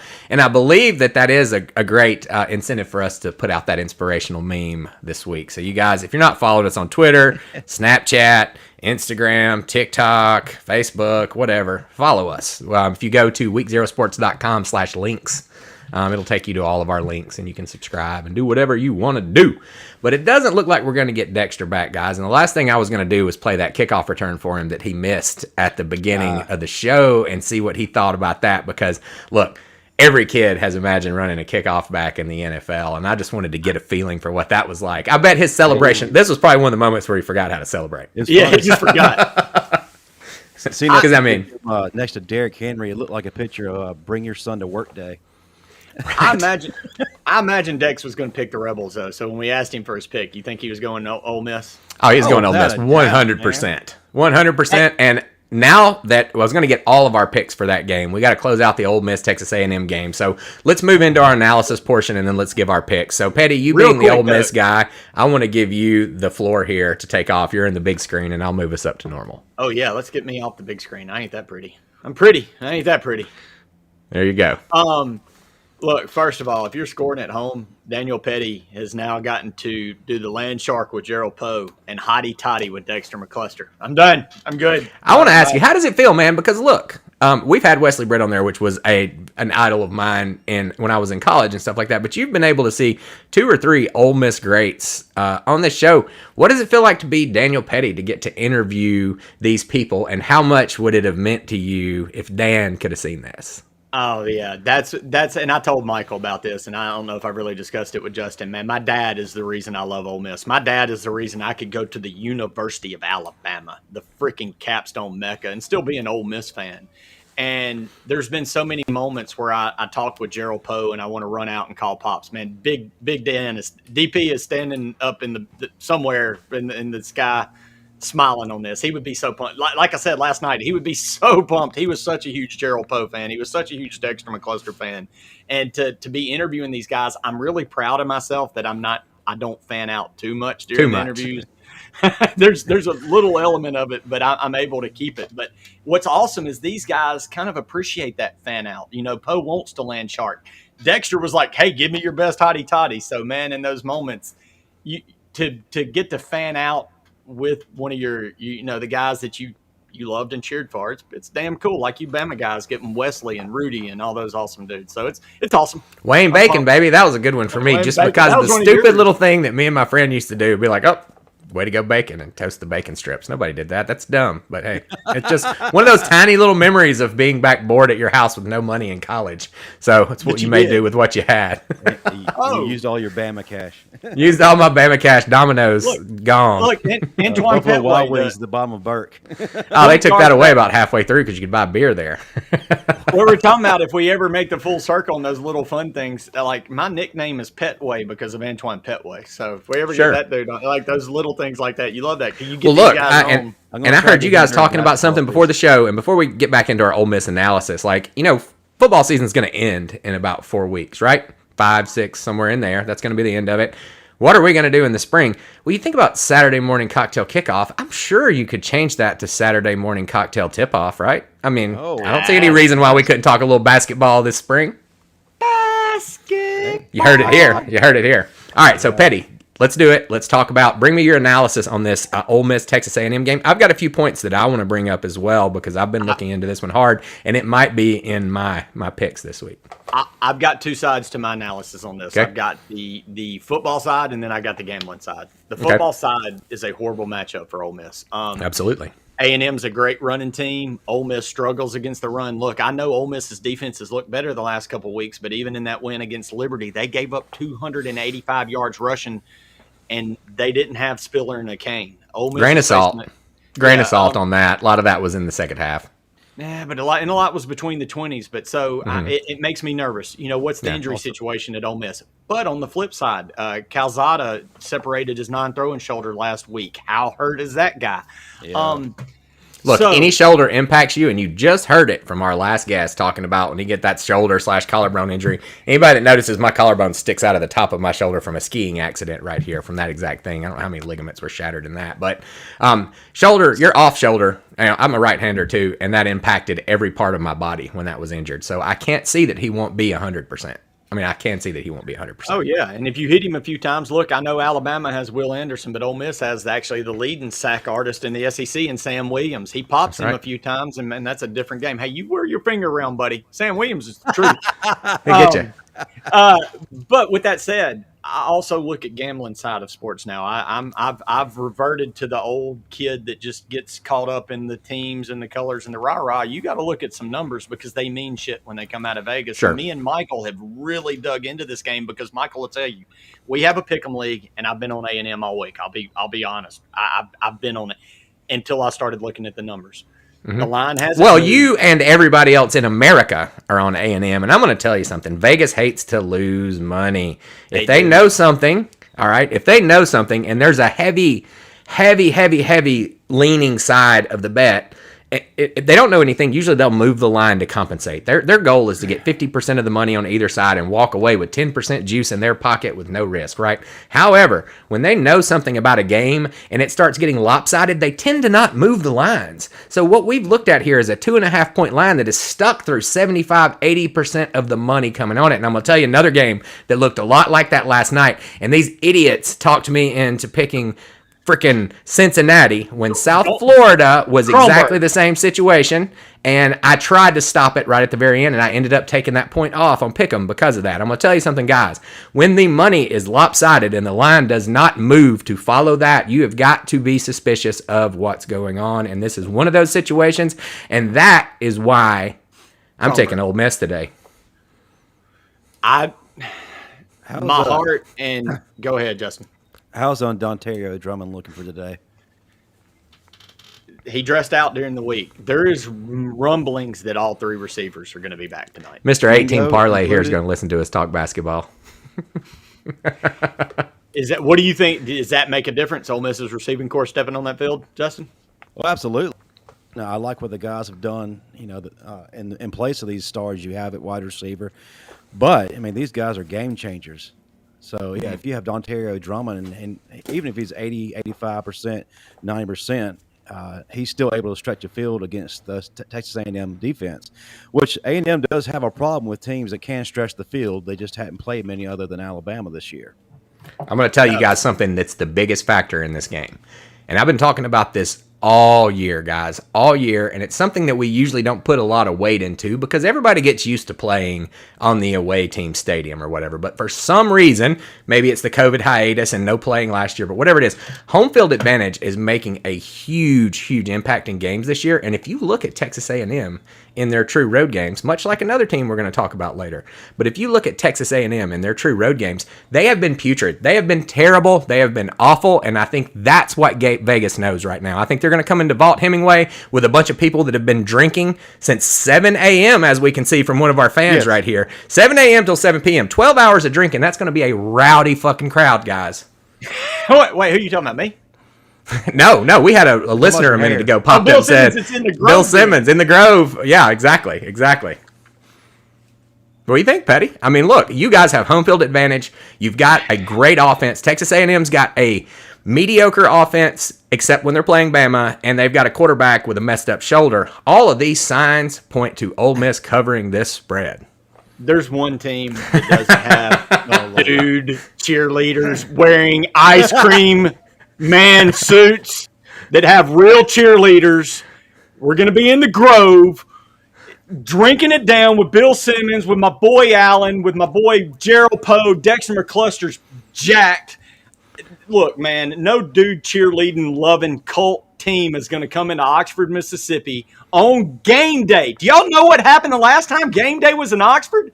We beat the Tide. This ain't the Tide.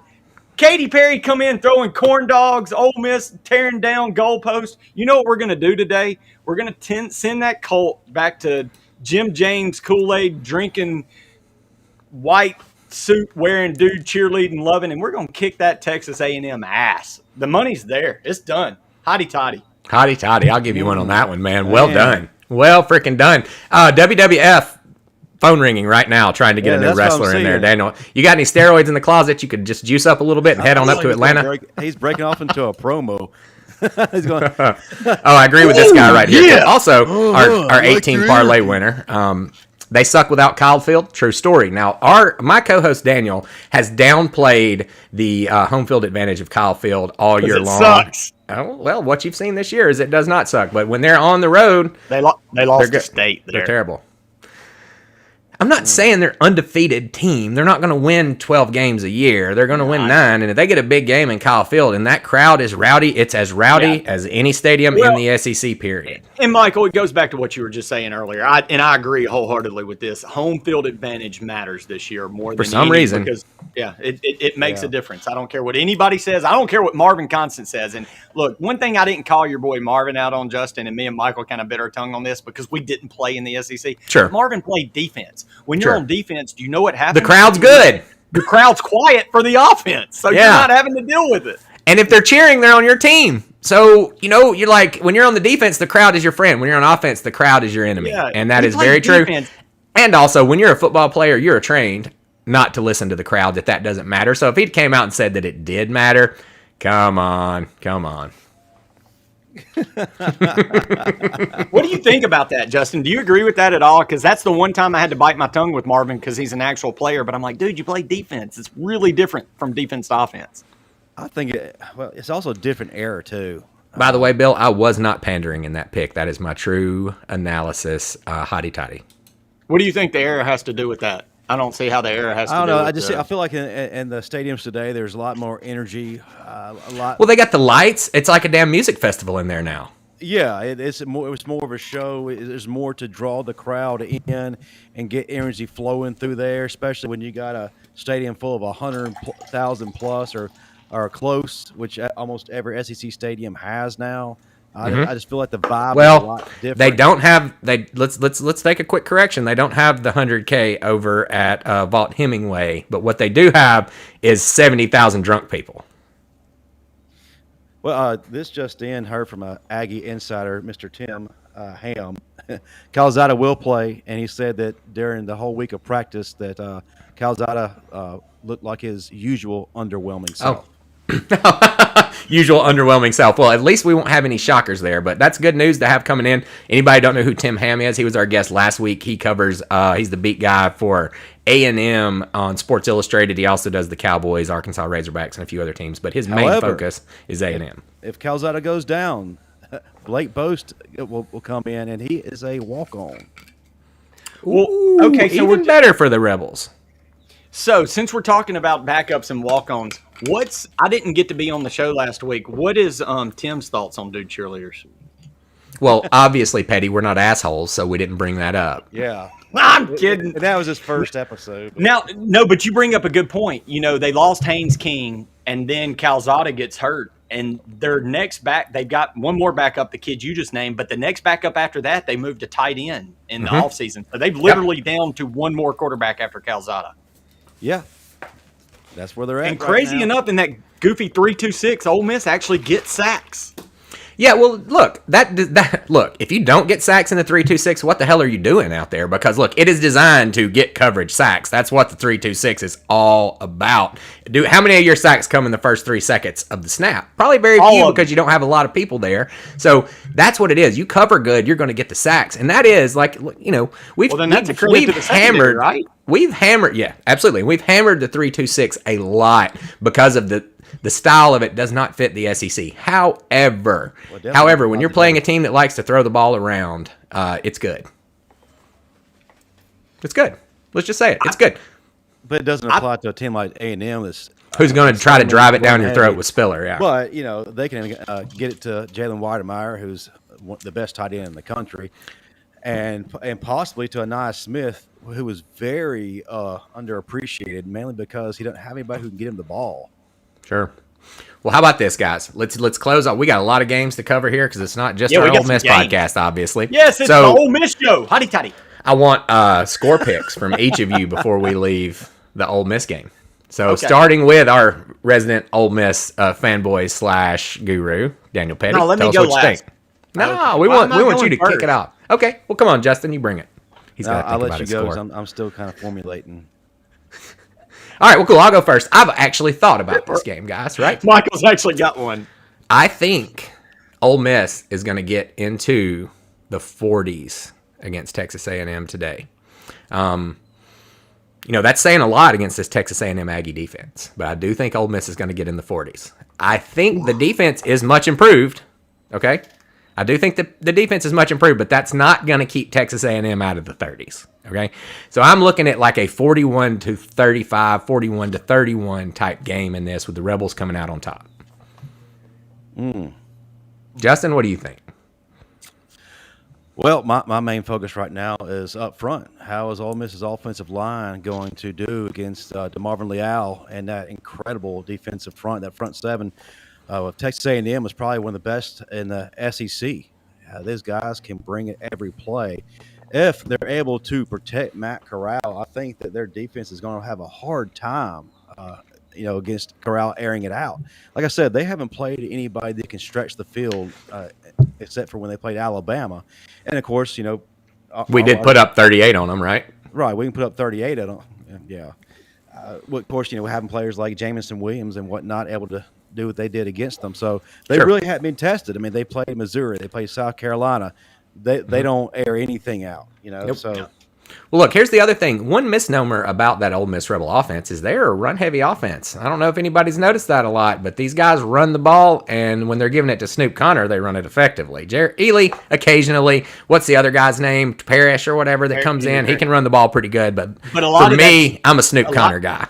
A lot of that's dependent on Corral, though, and Corral being a threat. And if he's not a threat with his ankles, that changes that dimension. And, man, Justin brought up a good point that I don't like to think about. Justin, you brought up their defensive line against our offensive line. Ole Miss lost Ben Brown for the season and then lost his backup. Ole Miss last week played a guy they had just moved from defense a week earlier every snap at guard. That's not a good recipe against the defensive line like you just mentioned. This is one of the best in the SEC. Absolutely. But then, too, the guys on your defensive line who can rattle Calzada. And if y'all are able to be constantly in his face and put him in the dirt, it's going to be a long day. Now, the biggest thing, of course, is A-Chain and Spiller. And if you can somehow contain them, I'm not saying stop them, limit what they can do, then, I like the Rebels' chances. I'm about to challenge a couple of our out of our memories for a second, really big. Can one of you guys tell me how many sacks Will Anderson had against Ole Miss? What was the question again? How many did 1, 2? 1 or 0 or 1, I believe. Sacks Will Anderson against Ole Miss. Did he have the strip fumble against Corral? No, it may have been Phildarian on that one. I don't think Will Anderson had a very good statistical game against Ole Miss, and I'm pretty sure that's because Lane Kiffin knows how to call an offense that can kind of take away the power of those front seven right there. He gets the ball away from them. If that's the strength of the game, he gets the ball away from those guys. I really like his offensive philosophy up against this Texas A&M defense. Yeah. Look, man, it's hard to argue that. And I like listening to you guys because it's on these days where the fan in me can't really differentiate, So I like hearing this. This is the kind of stuff that makes me feel good other than what Justin's saying. That's correct. That should make you feel good. This should make you feel good. Read that. Petty, I have a bottle of bourbon with your name on it, hotty toddy. Screenshot this. This is a contract. We're going to let you send that to him there and make sure you collect on that bottle of bourbon and give your old buddy Barker a sip or two. I'm holding you to that, Bill. Love it, man. Good interaction with the fans today. Right. Thank all you guys for coming on here, helping us talk to Dexter and everything like that. That's been awesome, by the way. We're not finished. I just wanted to say thank you while you're all still here, because I know a lot of you guys Ole Miss fans, you may get tired of us when we start talking about the other stuff. But, hey, look, if you gamble, make sure you hang in there, because we have got some insights coming on that. Well, so, Justin, what you want to do is you want to force Texas A&M to get into a shootout. Mm-hmm. I don't. Outside of the Alabama game, they haven't been able to do that. Of course, they played against weaker opponents, so the scores a little bit more misleading. Well, speaking of score, the question was, what's the score going to be? So make sure you get to that. So the score, Ole Miss 45, Texas A&M 28. Blowout. Wow. What? Wow. Okay, so of all the people, people that don't listen all the time, Justin is not a sensational guy. What he does is he's the one that has called my dumbassness and betting against Georgia many times. He has done a lot of this. When he speaks about something, we tend to listen, and it tends to go Justin. that way. So I know Petty just got the chills when he heard that. Yeah, and, Justin, you just sent me up a little bit, buddy. It went from 6 to midnight. This is not a guy with powder blue glasses on, guys. Let's be very honest. Justin has no affinity to Ole Miss. He lives in the heart of Mississippi, so if anything, he's probably got a little bit of that just kind of, God, I'm tired of being surrounded by the enemy. If you're able to keep Matt Corral on his feet today and you limit the hits and they're in that rhythm, I don't feel like A&M has the personnel to go blow for blow. Yes, if Spiller and A-Chain erupt and able to break some long ones, then it can be a little frustrating for probably majority of the game. But I just don't think that. All right, hold on. We've got an issue here. If anybody's driving down the highway and you hear a squeak and you think it's your car or you think it's maybe a bad window or a tire or something, it's not. It's my stupid dog that won't shut up outside. So I'm going to leave it with these guys for a couple seconds to see if I can deal with that situation. I'll be right back, fellas. Go ahead. I just don't think the A&M has the personnel to go shout for shout. Yeah, if y'all can limit A-Chain and Spiller, which they're going to get theirs today, but Calzada's not going to be the guy who's going to overwhelm anybody today. Kiffin is the guest picker, by the way. He's walking up to the stage. How crazy is that? Kiffin's the guest. Or is he's just coming on now? Okay, no, he's just going on. He's coming on now. Yeah, you got another hour. Well, I'll tell you what, man. I don't know if it's in. Look, man, this is where the fanatic comes out in game day. I've spent all week thinking A&M because the Ole Miss defeatist in me. But man, as the game gets closer and you start thinking about it is game day coming to Oxford, does that matter? No, it actually does, man. Tell me that didn't make a difference when they played Alabama in 2014 and this city was alive, the Grove was alive. Man, there's quiet rumblings that Ole Miss is going to get their receivers back. I feel like this is a day that maybe at the end of it, we're saying again, Matt Corral's back in the Heisman race because something magical happened in Oxford. I don't know if that's the fan in my heart now speaking over the sensibility of what I know, like you've brought up the offensive defensive line situation. Look, the injury situation at Ole Miss, who knows what it is? How healthy is Matt Corral's ankles? But again, man, that goes both ways. Calzada's hurt. So I don't know, Justin, man, listening to you talk, knowing where the money's at in Vegas, there's something telling me deep in my heart, and what it's doing is setting me up to just be so. All this is doing is by the end of the day, if Ole Miss loses, I'm going to be miserable as shit because now I'm starting to believe. That's the short of it. Well, the thing is, man, having college game day there injects some nitro back into your veins. It really does, because these past several weeks for Ole Miss, it's been very frustrating dealing with the injuries, and because of that, not playing to the full potential of Ole Miss. Because let's face it, if these injuries aren't happening, Ole Miss is challenging for the West. It's a whole different team. You know, y'all are in the top 10. Completely. Oh, injuries don't happen. We beat Auburn. Yeah. So sure. With having a game day there, you've got that vibe going again. You've got that people believing again. You got the team pumped up. Hey, we're in front of a national audience today. It makes a big difference in their confidence. And if your wide receivers are able to go, even at 85%, it's going to make a huge difference in the outcome of things. And so, and this is a day where Ole Miss can show up and say, "Hey, we're still here, Yeah. We haven't gone anywhere. We may have got hit in the mouth. We may have some Band-Aids on us, but you know what? We're not going to go quietly into the night, and we're about to show you something. Yeah. Sorry about that. I had muted my mic before I jumped out, but I'm getting out my crystal ball right now, and I'm sure as I was gone, Petty still didn't give us a score, but we'll find that out in a second. No. But when I look in this crystal ball, I'm getting a weird vision, and I'm seeing Ole Miss beating Notre Dame in a bowl game this year. Oh, wow. I'd love that. I don't know why. I just feel it. For some reason, I feel Ole Miss, Notre Dame, Sugar Bowl or something like that. We will have an Ole Miss old school reunion from your family if that crap happens. I'd love it. You want to score 38-35 Rebels. 38-35 Rebels. You're looking for the close game, huh? Giving me only a 5.5 point cover? What are you doing to me here, buddy? Man, as a Rebel, I can't. I can't feel good about a blowout. You ever thought about reverse psychology? You could go with the, I'm a fan and I feel like where I sit in the living room impacts the game, and you could go pick Texas A&M to try to. Exactly. I'll change shirts 3 times during this game and underwear 4. So. Underwear's a little weird, but the shirts I can see, Well, all right. So we've got it.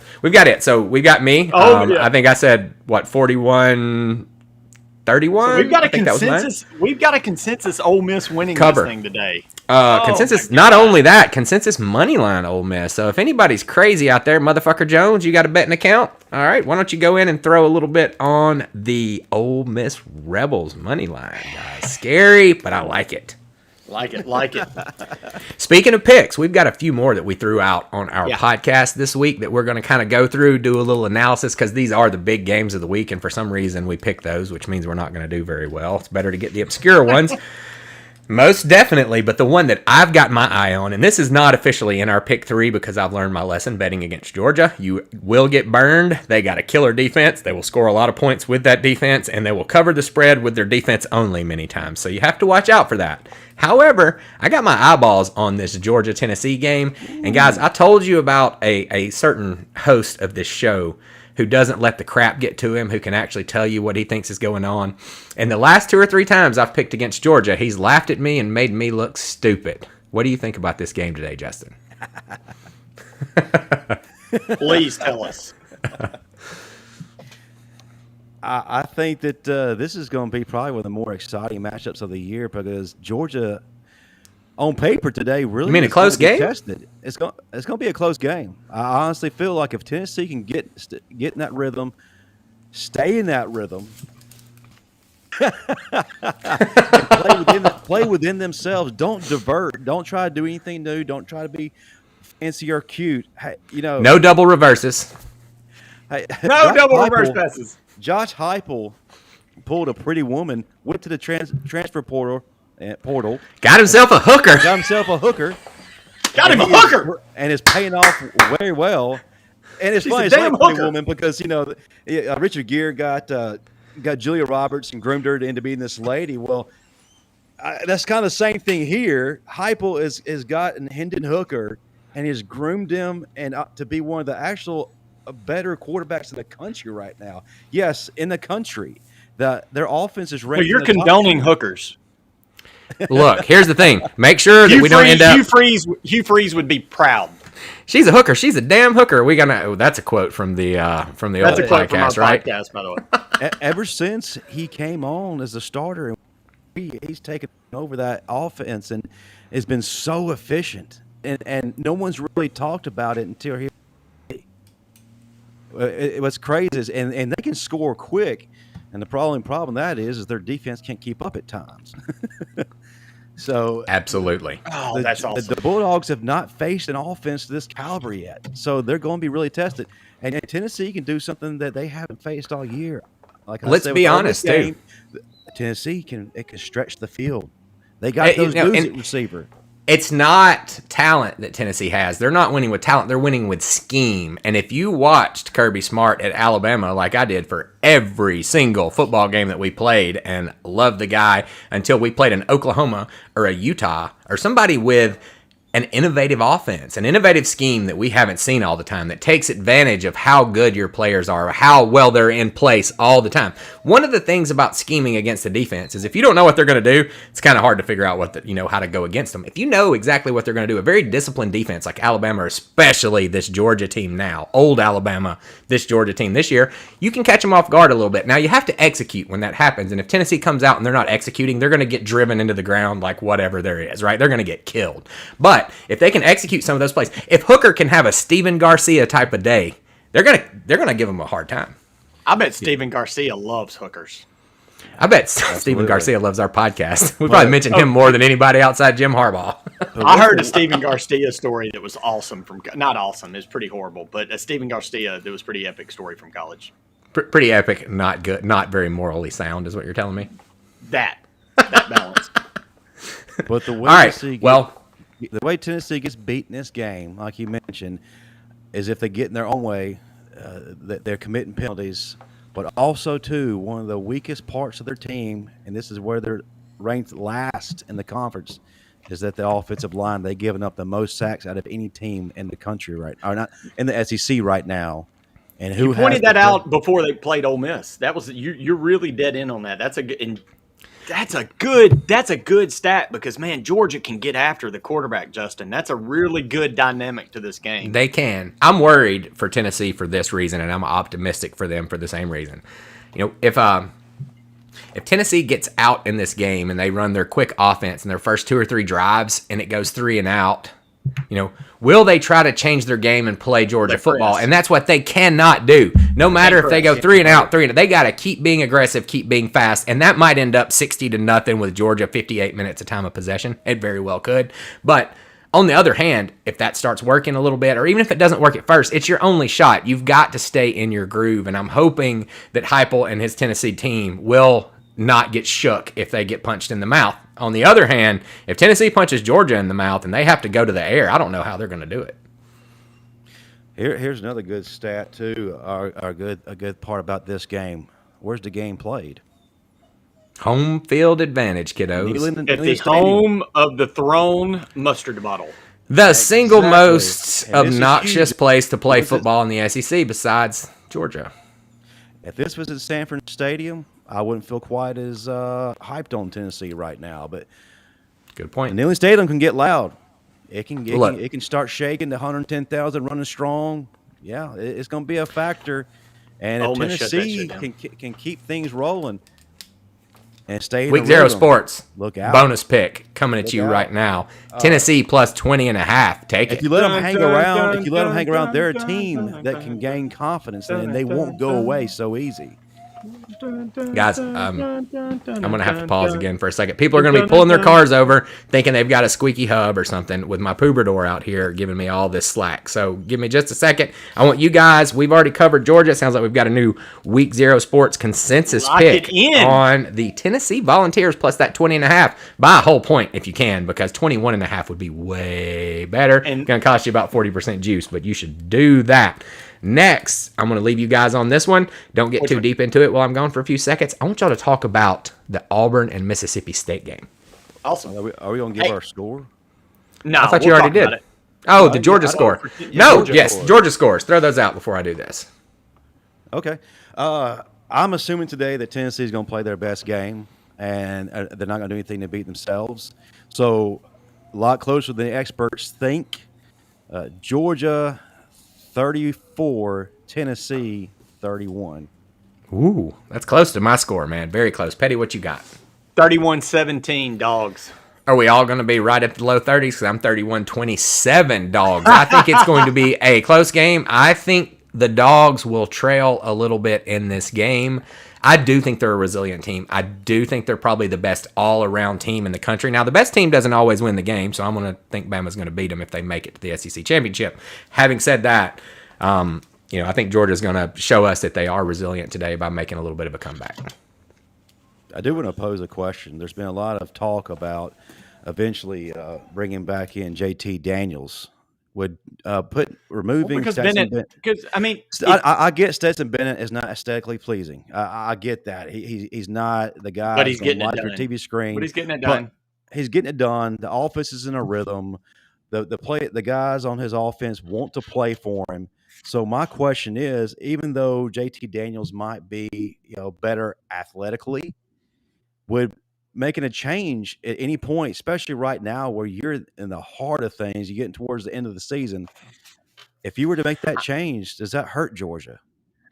I don't know, because I think JT Daniels gives them an extra dynamic on offense. Thought I told y'all to talk about Mississippi State and Auburn. Justin's babbling on fucking JT Bennett. Okay. No, I don't, because he hasn't excelled their offense, so it doesn't hurt their offense to bring in a new guy. It'd be different if there was a problem with the offense, but the offense hasn't been a problem because it hadn't even needed to be there to win. Right. So you bring in JT Daniels, what's it matter? Because the defense has won you every game anyway. Nothing changes because Stetson Bennett's putting up 200 yards passing with an interception and a touchdown every week. So no, it can't hurt the offense anymore. If anything, it can actually make it dynamic. And that's the scary thing, I think. So no, you want them to stay with Stetson because he just kind of gets it done.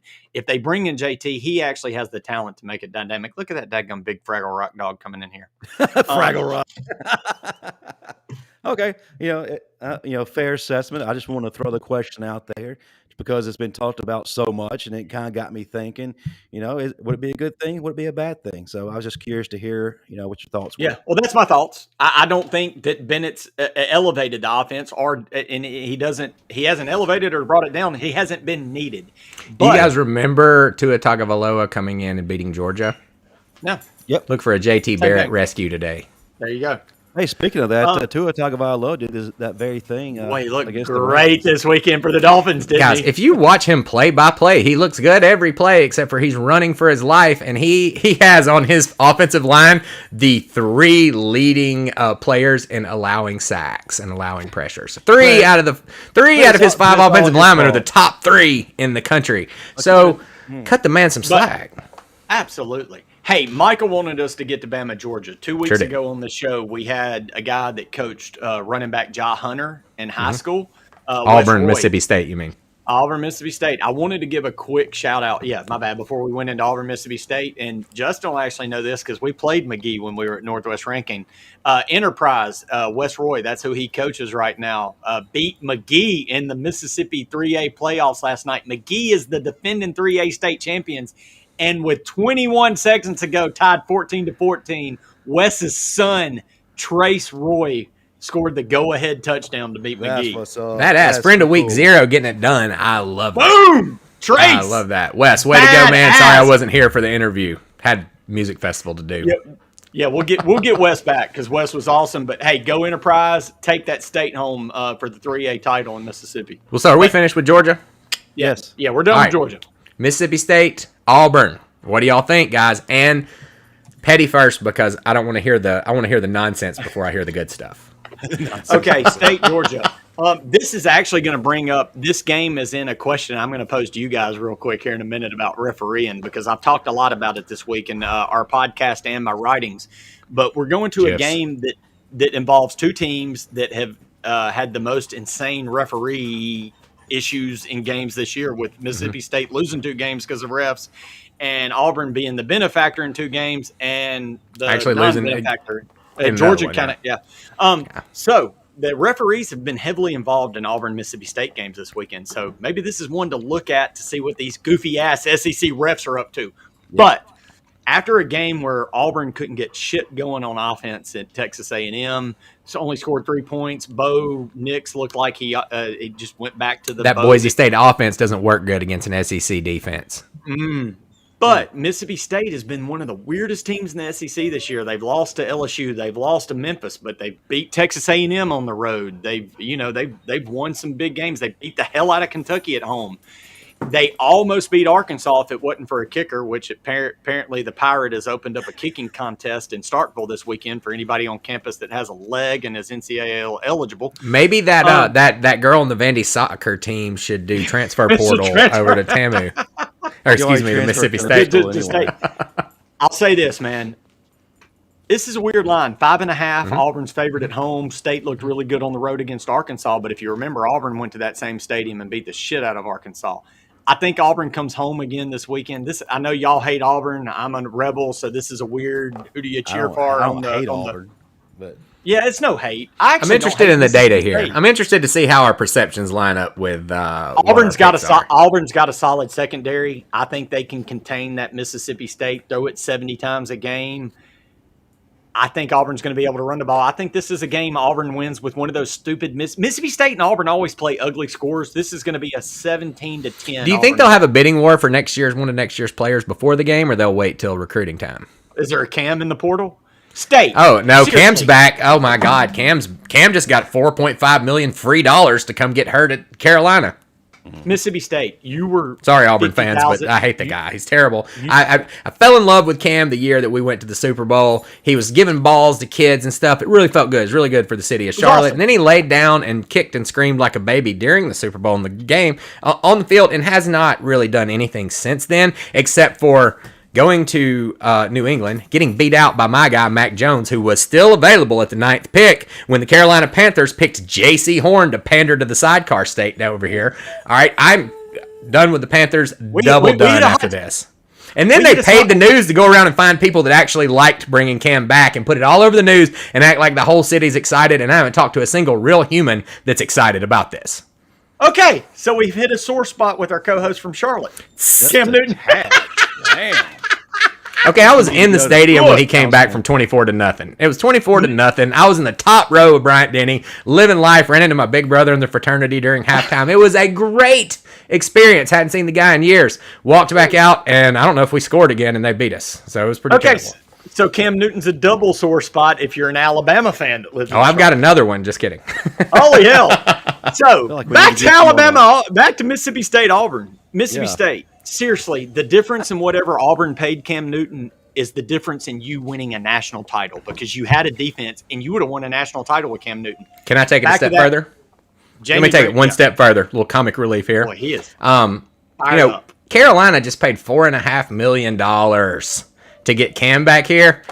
Auburn got him for $250K. That is a ripoff, baby. That is a ripoff. Mississippi State, did you not watch The Price is Right? All you got to do is offer $251. $251 and you got a national title. $251. I'm sorry, Jamie Green. You're going to the Native American burial grounds. I know it's during the day. Auburn's going to win this game. They're going to cover the spread. Wow. Like it. That seems like the obvious pick, Mr. Petty. Justin, right? I'd like to hear your input before I give y'all what's really going to happen. A couple of things about this that does not want me to pick Mississippi State. One, they're inconsistent as hell. Two, it's at the Indian burial grounds where voodoo just happens. Native American. Native American. We're PC on the show. Sorry. Possibly correct is what that stands for. I just got a strike right there. Don't get my show banned. I can't advertise it when y'all talk about all that stuff. Hey, listen, I'm on a string right now on my channel too, because somebody from another network turned me in for things I didn't do. Well, I turned some people in for stealing our logo one time, and he can go kiss it, by the way. And I'm not going to tell you his name because I don't want anybody to go watch it, but screw that dude. I've got a little story for you guys. Have you given me the Ole Miss? I mean, you given me the Mississippi State Auburn pick yet? Yeah, I said 17-10. Got you. Let's talk to the guy with reality. Yeah, whenever I start to make a point is when Michael jumps in and interrupts me with nonsense that don't really contribute to the flow of the conversation. This is heavy sense. Lord, over there looking like Silent Bob from Jay and Silent Bob. Won't you act like everybody shut the hell up? Okay, it's fucking No Shave November, man. I'm sorry, it's getting big, and it's going to be even worse by the time we get to 11:30, man. Doing my best. See, you guys don't give a crap about prostates or Americans' sexual parts. Oh shit! I've had way too many Bloody Marys. What's it like to be in your world? It's confusing. It's very cloudy. Very cloudy in here. It's a lot of moving parts. With respect have you seen that GIF? Have you seen that GIF from the Hangover where the numbers are crunching for Allen? That's Michael's brain.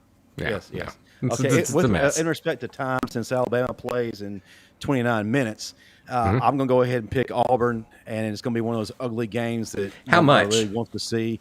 Auburn wins 21-20. Let me tell you something. Justin is right about this game right now because I'm looking at the money, and you know what we know? Vegas doesn't like to lose money, okay?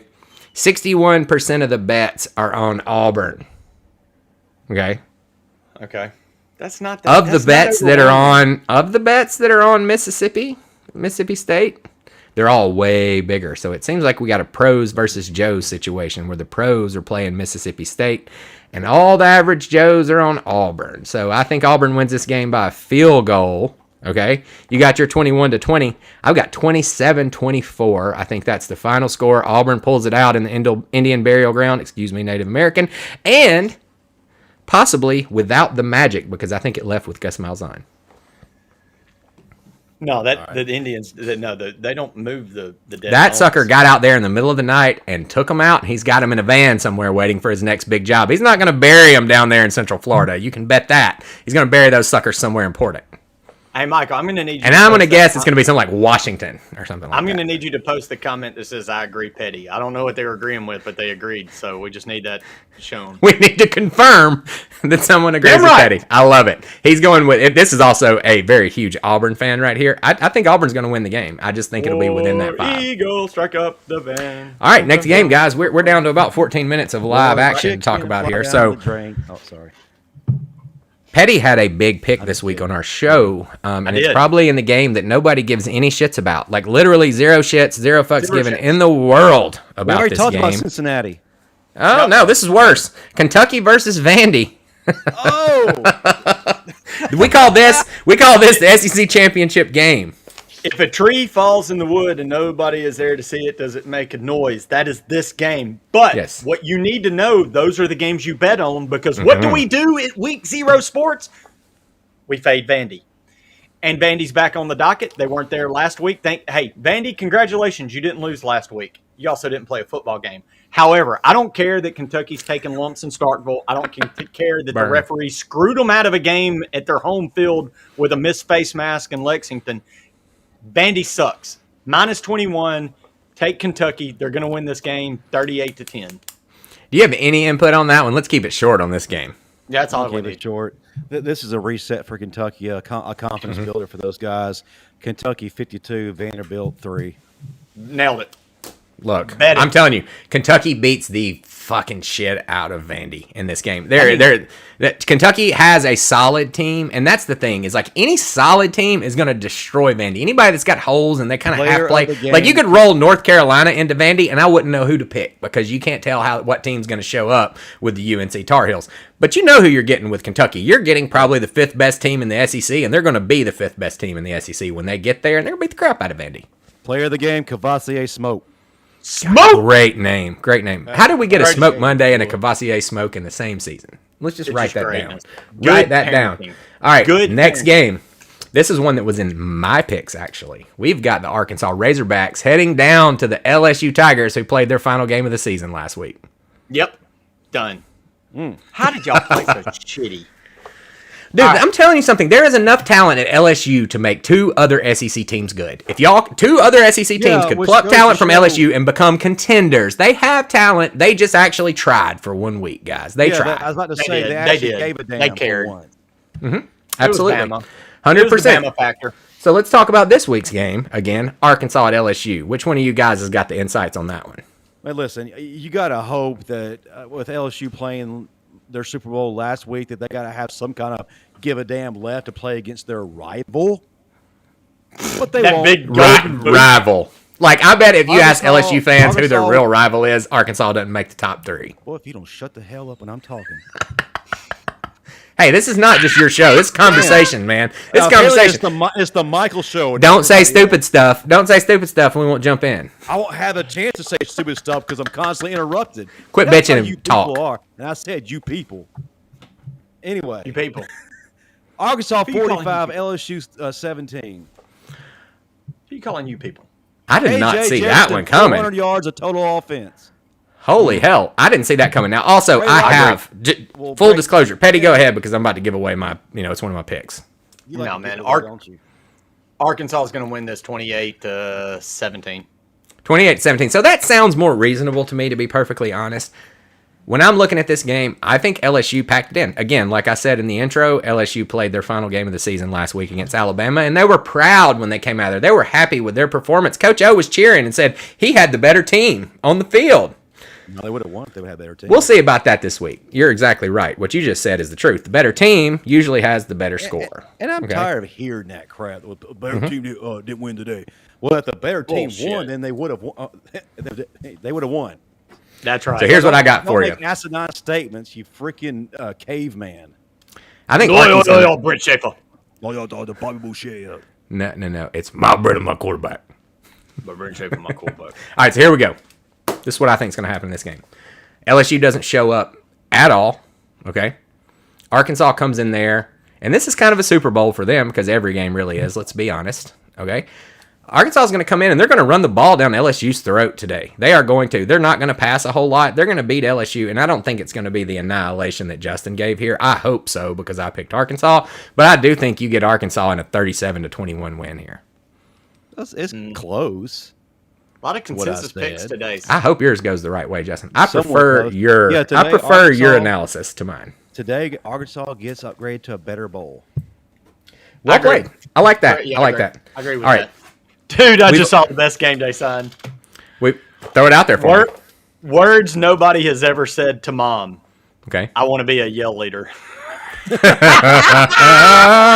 Oh man, well done, well freaking done. Actually, 11 people apparently said that, or however many of them that they have. If it's not 13, it's kind of, or it's not 12. Hey, It's a Patty, weird what'd number. you think about Paul Feinbaum dressing up in that last week? He was appropriate. I didn't see that, but where did they get a kid's uniform for him to fit in? I mean, they just gave him one of theirs. They're all it was. Dude, those guys' arms are like this big around. Paul Feinbaum is the size of my skinny left arm. You could fit him inside the skin right here. That dude's tiny, tiny. Next Roman game, Harper. here we go. Exactly. We've already covered that Ole Miss game ad nauseum. So let's get to our WTF game of the week from our That don't mean podcast, I Petty. can't keep making fun of dude cheerleaders. You do it all you want Yes, to. Do it all you let's want talk to. about the WTF. You're pissing off like an entire 14th of our fan base, but hey, no problem, right? I love you guys, Texas A&M. Best place I've ever watched a game outside No, of Crimson not, Tide. Be all very aside, honest. my first cousin is a veteran, and Penn State or Michigan fan? and no, he is an Aggie, and I love him. So, All right, good deal. Next Michael game, Carnes. WTF game of the week. I'm trying to get us done in 6 minutes. Go. So, WTF. WTF game of the week. We pulled this out in our podcast. The reason why we pulled this out is because you've got a Michigan team that's only lost one game to their rival in the last second, kind of controlled the game most of the time and everything, and they're headed over to Happy Valley to Penn State, and they're only a 2.5 point favorite against a team that's dropped a couple bummers. You know what I mean? Penn State being a team that's very solid, beat our Auburn Tigers, dropped a couple bummers. But shouldn't Michigan be favored by more than a point? Shouldn't Michigan be favored by more than a point in this game? Somebody talk to me about that. No? No. why? Michigan, outside of that Michigan State game, they've been really underwhelming scoring the ball. Well, their offense is pedestrian. Well, it's a run the at ball best. offense. Well, it's not flashy about it. I don't. You know what it is? It's the khaki pants does not thrill me or excite me. I felt like he's going to find a way somehow today to keep this closer than it should be. So yeah, stay with that. That's So no, and this is why I'm pulling this up. This is exactly why I'm pulling this up. This is a guy that knows football, and he'll be able to tell you what's going on. To the casual fan that sees the top 10 Michigan team playing an unranked Penn State or a down the road Penn State, and Michigan's not top 10 after one loss in the playoff rankings. No, I'm just saying. Yeah, they're check 7th that. or 8th. Well, no, Check I'm saying, that. yes. On They're not for are. real. Exactly, not for That's real. right. But to the perception in gambling, it's all about what the dummies think, the people that don't pay attention, the masses, the 90% that just 85%ers. bet. Yep, there you go, the 85%ers. And these guys are all going to jump all over Michigan, and they have to the tune of 80% of the bets and 80% of the money on Michigan. That is, and look, it's at home in one of the best home field advantage stadiums in the country. Top 10 for sure. Don't care who anybody says. If you haven't been there, don't argue me. That place is fantastic. So I got Penn State on this one. I think Penn State wins this game by a touchdown or more. Probably not a touchdown or more. I'm getting crazy, but it will be a win. You are crazy. I'm crazy. Anybody? Let me give you a final score because it's the Big Ten. I'm going to keep it low. All right. Low expectations, low score. 24-22 Penn State. What a weird score, but I like it. Those happen in it. Those happen. 24-22 Penn State. A lot of field goals because Harbaugh will kick the field goal on 3rd and 7, man. He don't care. 17-13 Penn State. Ooh. Are we going to get a week 0 consensus on our WTF? Come on, Petty. What you got? I got Penn State. What's the score? 21-17. 21-17. I like the Penn State secondary. I think they're good. I hate Penn State. I'm picking this solely because it's a WTF line. It's a WTF. Our WTF lines are money. Side note: if you don't believe it, look at last week. Does anybody keep up with our picks each week and who's ahead and who's actually getting them right? We have actually got an app, and if he's listening right now, I sure hope he is. There's a guy who's starting an app right now, and it hasn't been quite ready for prime time. We've been wanting to calculate and keep our picks on that app. As soon as it's ready, we're going to announce it. We're going to bring him on to talk about that app and let everybody see where they can follow us experts in our picks on these games. Hey, Justin, I was 3-0 last week, which makes me 100% on the season. Wow. Okay. So I'm undefeated in gambling picks. WTF picks are undefeated on this podcast. We're doing pretty good. Let's just be honest. WTF last week was what, North Carolina? What happened? Yeah, North Carolina last week. The week before was Michigan State. What happened? All right, got the next game for you. Next game, guys. We've already covered that Arky LSU. I actually have that one in my picks. My 3 picks were Penn State, Arky. I had Oklahoma in the Oklahoma-Baylor game, and this is the big change, guys. I teased this on our podcast. I wasn't sure I was going to stick with that. I'm switching it to Baylor. I think Baylor is going to cover this game, possibly win it. They're at home. Talk to me, Justin or Daniel. Baylor wins outright 38-35. Petty. Oklahoma wins 38-21. Oh, you got the Oklahoma cover. So we got split. House divided here, guys. We're I am moving divided. from Oklahoma to Baylor in this game. I think the Baylor defense has a little bit of an advantage. I got a couple of other edges that I found in there. We need to sell those on another side at some point. But I do believe in this game. And I think Baylor was exploited in the last few weeks. I think they're a low-scoring team, and I think Oklahoma is actually getting better. I think Oklahoma makes a statement. That was my reasoning for picking Oklahoma originally, Petty. That was my exact reasoning for picking Oklahoma originally. And I found out in all of my errors that I've made in my life is that when I don't do analysis and I just take it from, I think Oklahoma's getting better, I tend to get burned because I'm using the national perception. I'm going to break through my national perception. I didn't do analysis last night, and I had South Florida, and then Kronberg came on, and we started doing analysis, and I picked Cincinnati. At the end of the analysis, I told you not to take Cincinnati, and I was trying to change my pick, if you'll recall, and the time happened. I had South Florida all day.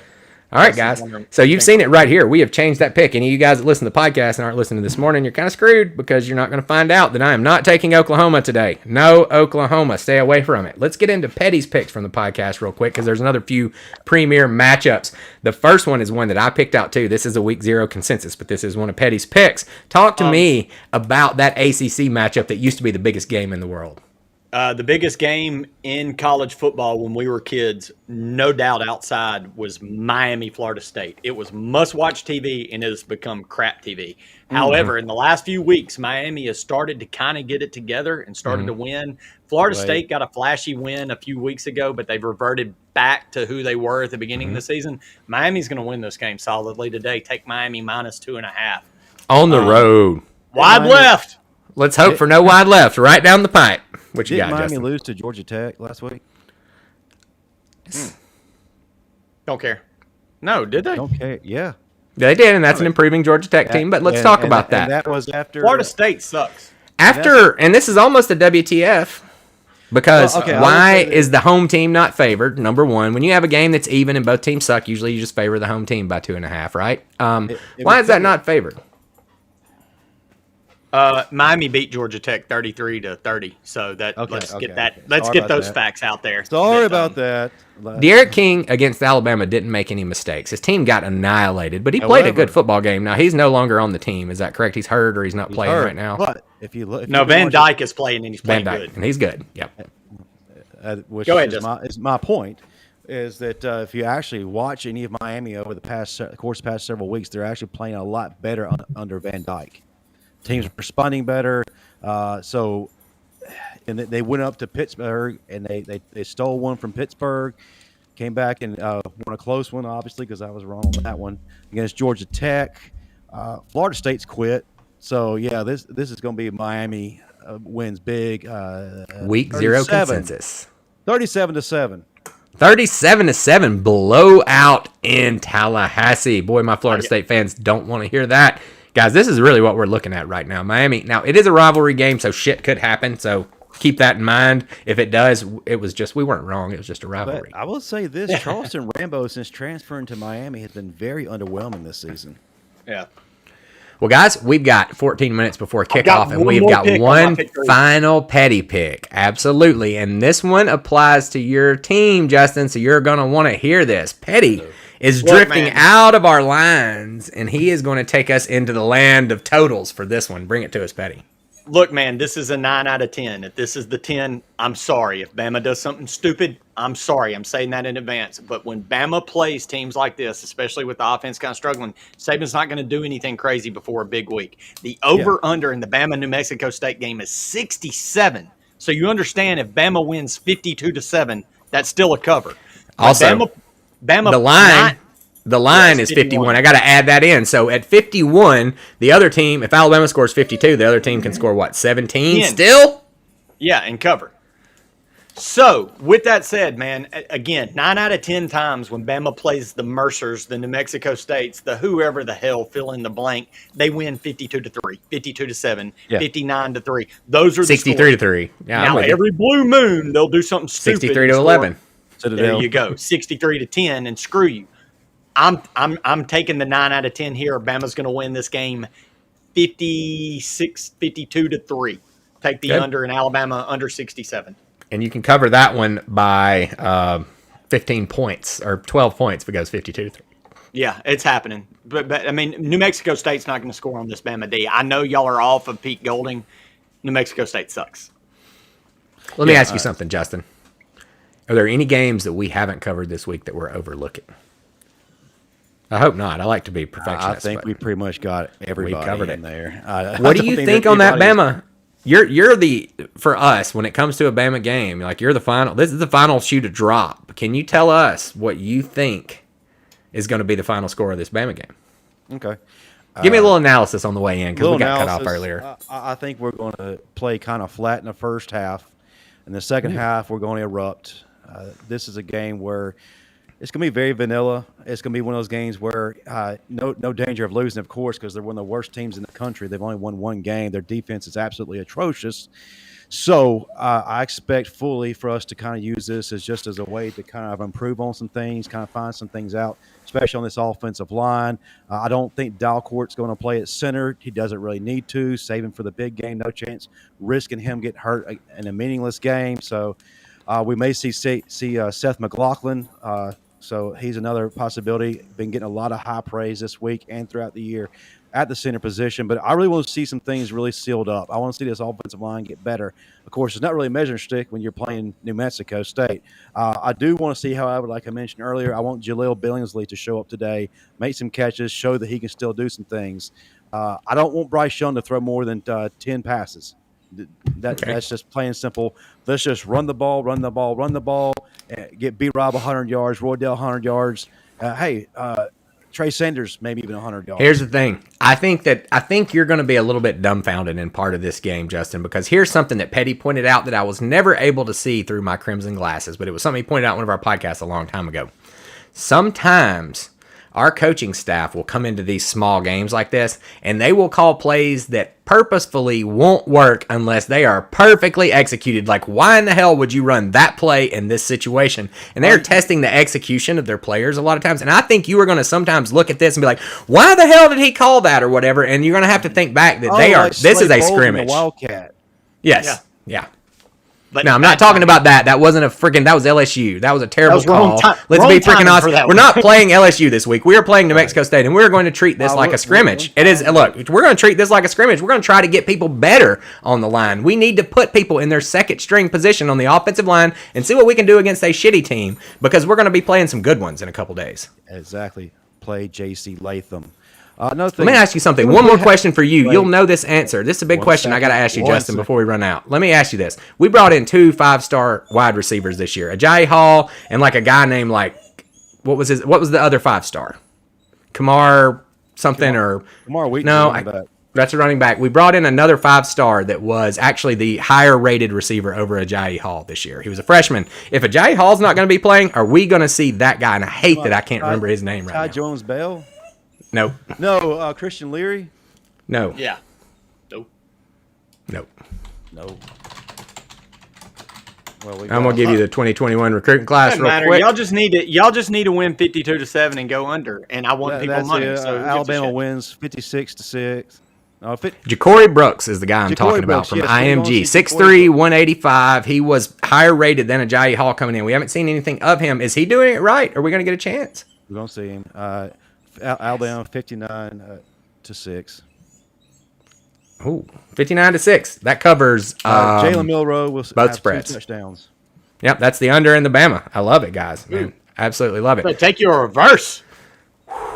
Bama in the weird under reverse, reverse. Bama God, in the under. dude, taking Bama minus 51 in the under sounds like And- a suicidal bet to me. Like you are going to be on the edge because every time they score a touchdown, you're like, wait, stop. No, I need more. Wait, stop. I need more. If you were to bet that, you would not enjoy 1 second of the Bama game until it was No, over. no. And it's probably a winning bet for that reason because nobody's going to take it. All right, guys. Hell of a show. Y'all got anything else Yeah, for me man. before I cut this off? We've got 8 minutes till kickoff. Woo! Hottie, freaking toddy, man. Roll We fucking need to Tide. win this shit today.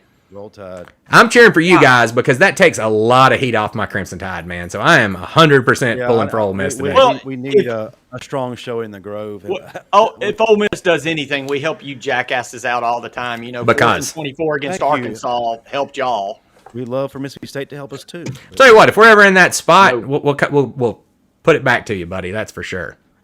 Y'all will never be in that spot. You're always in. There's a the standing chance. driver's There's a seat. chance. If we're ever in the spot where we can be the spoiler and get you in the playoffs, we owe you one. That's for damn Guys, sure. it has been a great don't blow show. in the egg bowl if you do. Dexter McCluster. Dexter We McCluster. talked man. some gambling. We've had a few cocktails. We've got college football coming up. Game days in the Grove. Taught you guys how to make a Steagle Rattler drinkable. Put a little vodka in that stuff. Justin Mine didn't went have down. any more domestic disputes in his apartment before the game. You know, before Look, the show. man, if we don't have the crooked lamp back in your background before the next show, I'm going to fall apart. I need crooked. There we go. The domestic. We're going to call that the domestic disturbance. Domestic. All right, guys. Well, we've already given our roll tides and hottie toddies. Y'all got anything else? I'm Michael. No, we I'm are good. Week 0 Sports and Other Stuff. We can't wait to see you on our podcast and here at Saturday Morning Cocktail Kickoff next week. Hotty toddy next week, man. Justin at the Yes. Bama Standard. Don't forget to Bama tune in Standard Tuesday nights. Next Tuesday, 6 p.m. Central, 7 p.m. Eastern. We will announce our guest on Monday. Also, if you've never watched our show, definitely watch our show the week of the Iron Bowl. We got something really, really big in the works. Trent Brewing. Richardson will be back, but he's bringing along a buddy. So Speaking of iron bowls and egg bowls, and he's a- Daniel and I have been tossing around an idea of a before the game, Monday or Tuesday or Wednesday or whatever day we can fit it in, iron bowl preview by itself and an Ole Miss preview by itself. Are you in, Justin? Can you do it? Egg bowl, iron bowl previews week of.